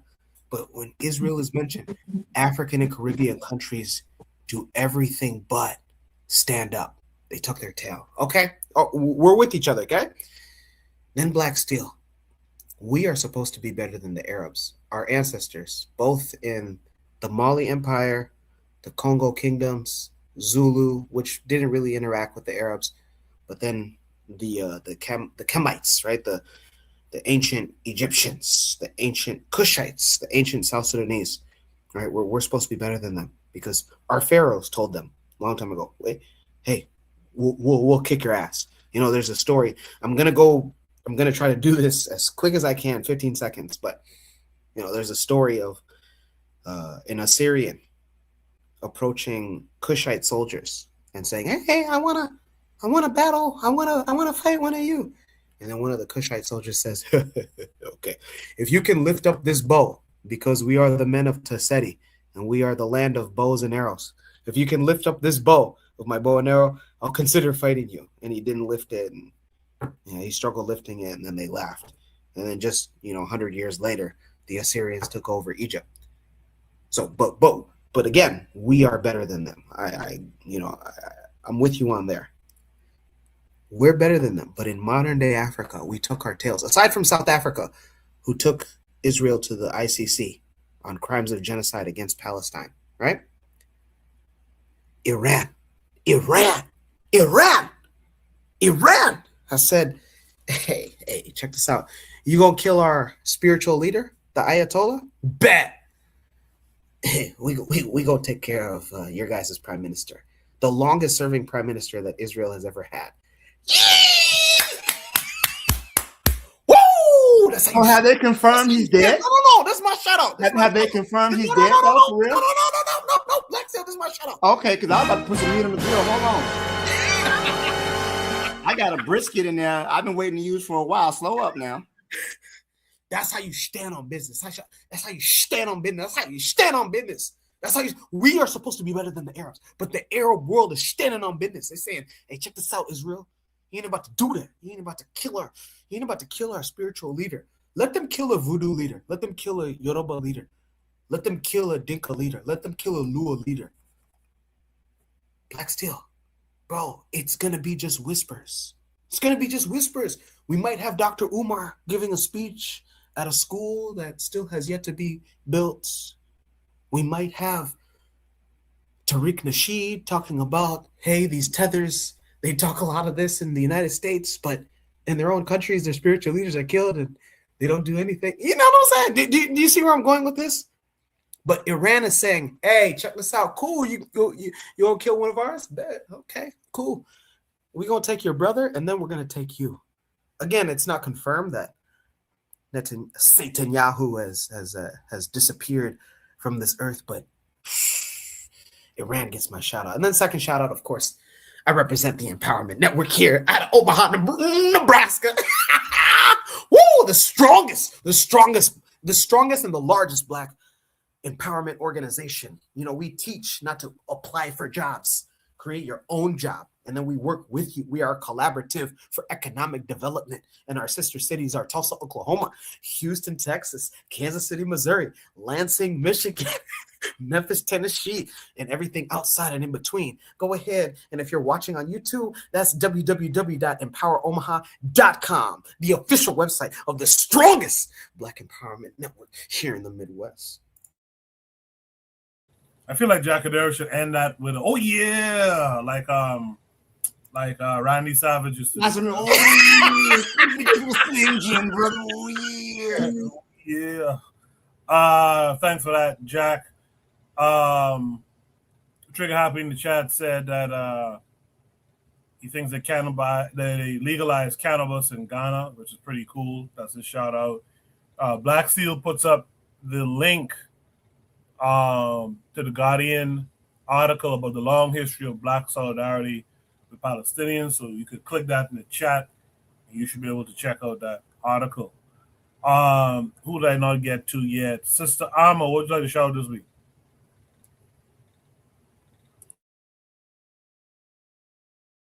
Sorry. I like to give a shout out to all the Black people who are, oh boy, who are not fooled by other people. I'll just leave it at that. And shout out to the Black people who are working in the same ideology and likeness and mindset. And when I say the Black people who are not being fooled, I'm talking about I'm not talking about the Black people who are confused. Okay, when you're confused by the enemy, not talking about you. I'm talking about the people in this world who intentionally do things and say things that sound good to us, but are not really good for us. And I just want to say shout out to all the Black people who are not fooled by that and are focusing on what we need to focus on in the ideology that we share together. That's the only thing that we need to be focused on right now. Thank you. Good stuff, Sister Cheryl. Brother Bakari, what would you like to shout out this week? I would like to shout out the great Netanyahu and the great state of Israel for putting in work.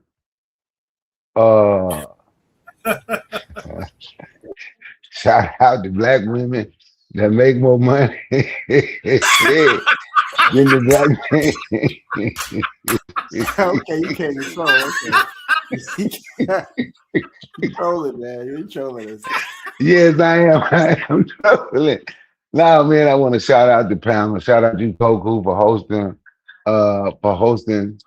another great live show. Shout out to everybody on the panel.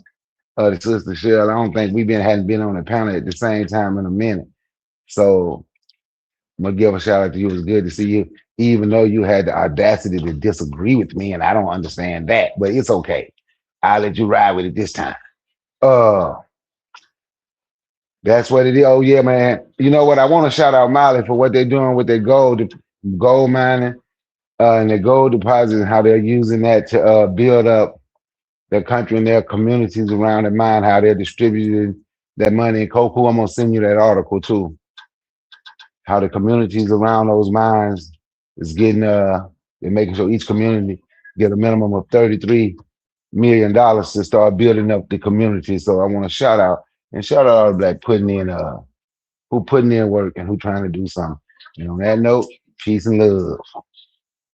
Appreciate that, Brother Bakari. By the way, shout out to Brother Bakari too for reminding me in particular, but reminding us in general that we got to start to congregate. And so, I had put up on the Discord a couple weeks ago, what regions are you in within the U.S.? Buenos is in the Caribbean, but what regions within the U.S. are you?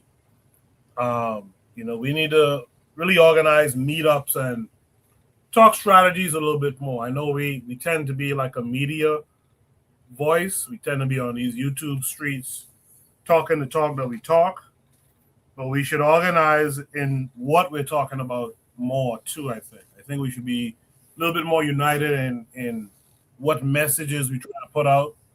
I think it'll be a good idea for us to meet up as the weather is getting better across the country and stuff like that. So let's keep that in mind. Let's talk about that some more over the coming weeks. If sorry to interrupt you, Koku. Buana, if the draft comes, can I send my son to the Bahamas over there with you, buddy? Yeah, you can come up if we want to. I mean, you got to tell him that this in South Florida now. He ain't gonna have a pop, or he can have access to pop. We have Popeyes here. Okay. He'll be all right. He'll be all right. Yes, sir. Well, I don't sound like you're eating crab and dough or something right now. No, I eat peanuts. I eat peanuts. Okay. Let me say my last shout out, Koku. So let me say, if what Jacadero says is true, shout out to the death of Netanyahu. I'm happy. If I'm gonna research that right after the chat, and I hope that Jacadero ain't just talking off of some palm wine he drinking, because he sounds like they legalized cocaine, crack in Nebraska. And shout out to the goofballs in the Caribbean who send all those Cuban doctors back to Cuba after a 50-year relationship where the Cuban doctors was helping and assisting the people in those Caribbean countries. They know who they are. And it's probably going to be shortly this goofball Bahamian leadership is going to send the Cuban doctors back to from the Bahamas to Cuba. I hope, since Marco Rubio convinced y'all to send the Cuban doctors back to Cuba, I hope what he replaces it with is adequate enough, understanding the illnesses and sicknesses and overcrowding system of our medical healthcare systems. Since he convinced y'all to do that, I hope what he sent y'all is adequate enough to take care of the needs and cares and concerns of sickly Caribbean people, since y'all feel like it was justified to send all those Cuban Caribbean doctors back to Cuba. So shout out to those Caribbean goofballs who permitted that to happen. I'll end it there, Koku. Juan, I want to talk. I wish we could have more time to talk about that, because Italy didn't send their Cuban doctors back, but all of a sudden the Caribbean countries did. I think we got to talk about that next week. That's crazy. Yeah, Remind me about it. Remind me about it, Black Steel. I'll reference it. Okay, remind me about it. I think I got everyone for the shout outs, right? I think I got everyone. Man, thanks to all of you who on the panel tonight. I gave my shout out, which is let's link up. Let's start working towards actually coming together and having discussions in person and talk about the things that we shouldn't be talking about on open air of YouTube. We'll be back next week. I think I'm going to get Jacadero to host next week, so look forward to that. We'll be back next week, same time, same place. I'll see y'all then. In the meantime, y'all be good. Peace.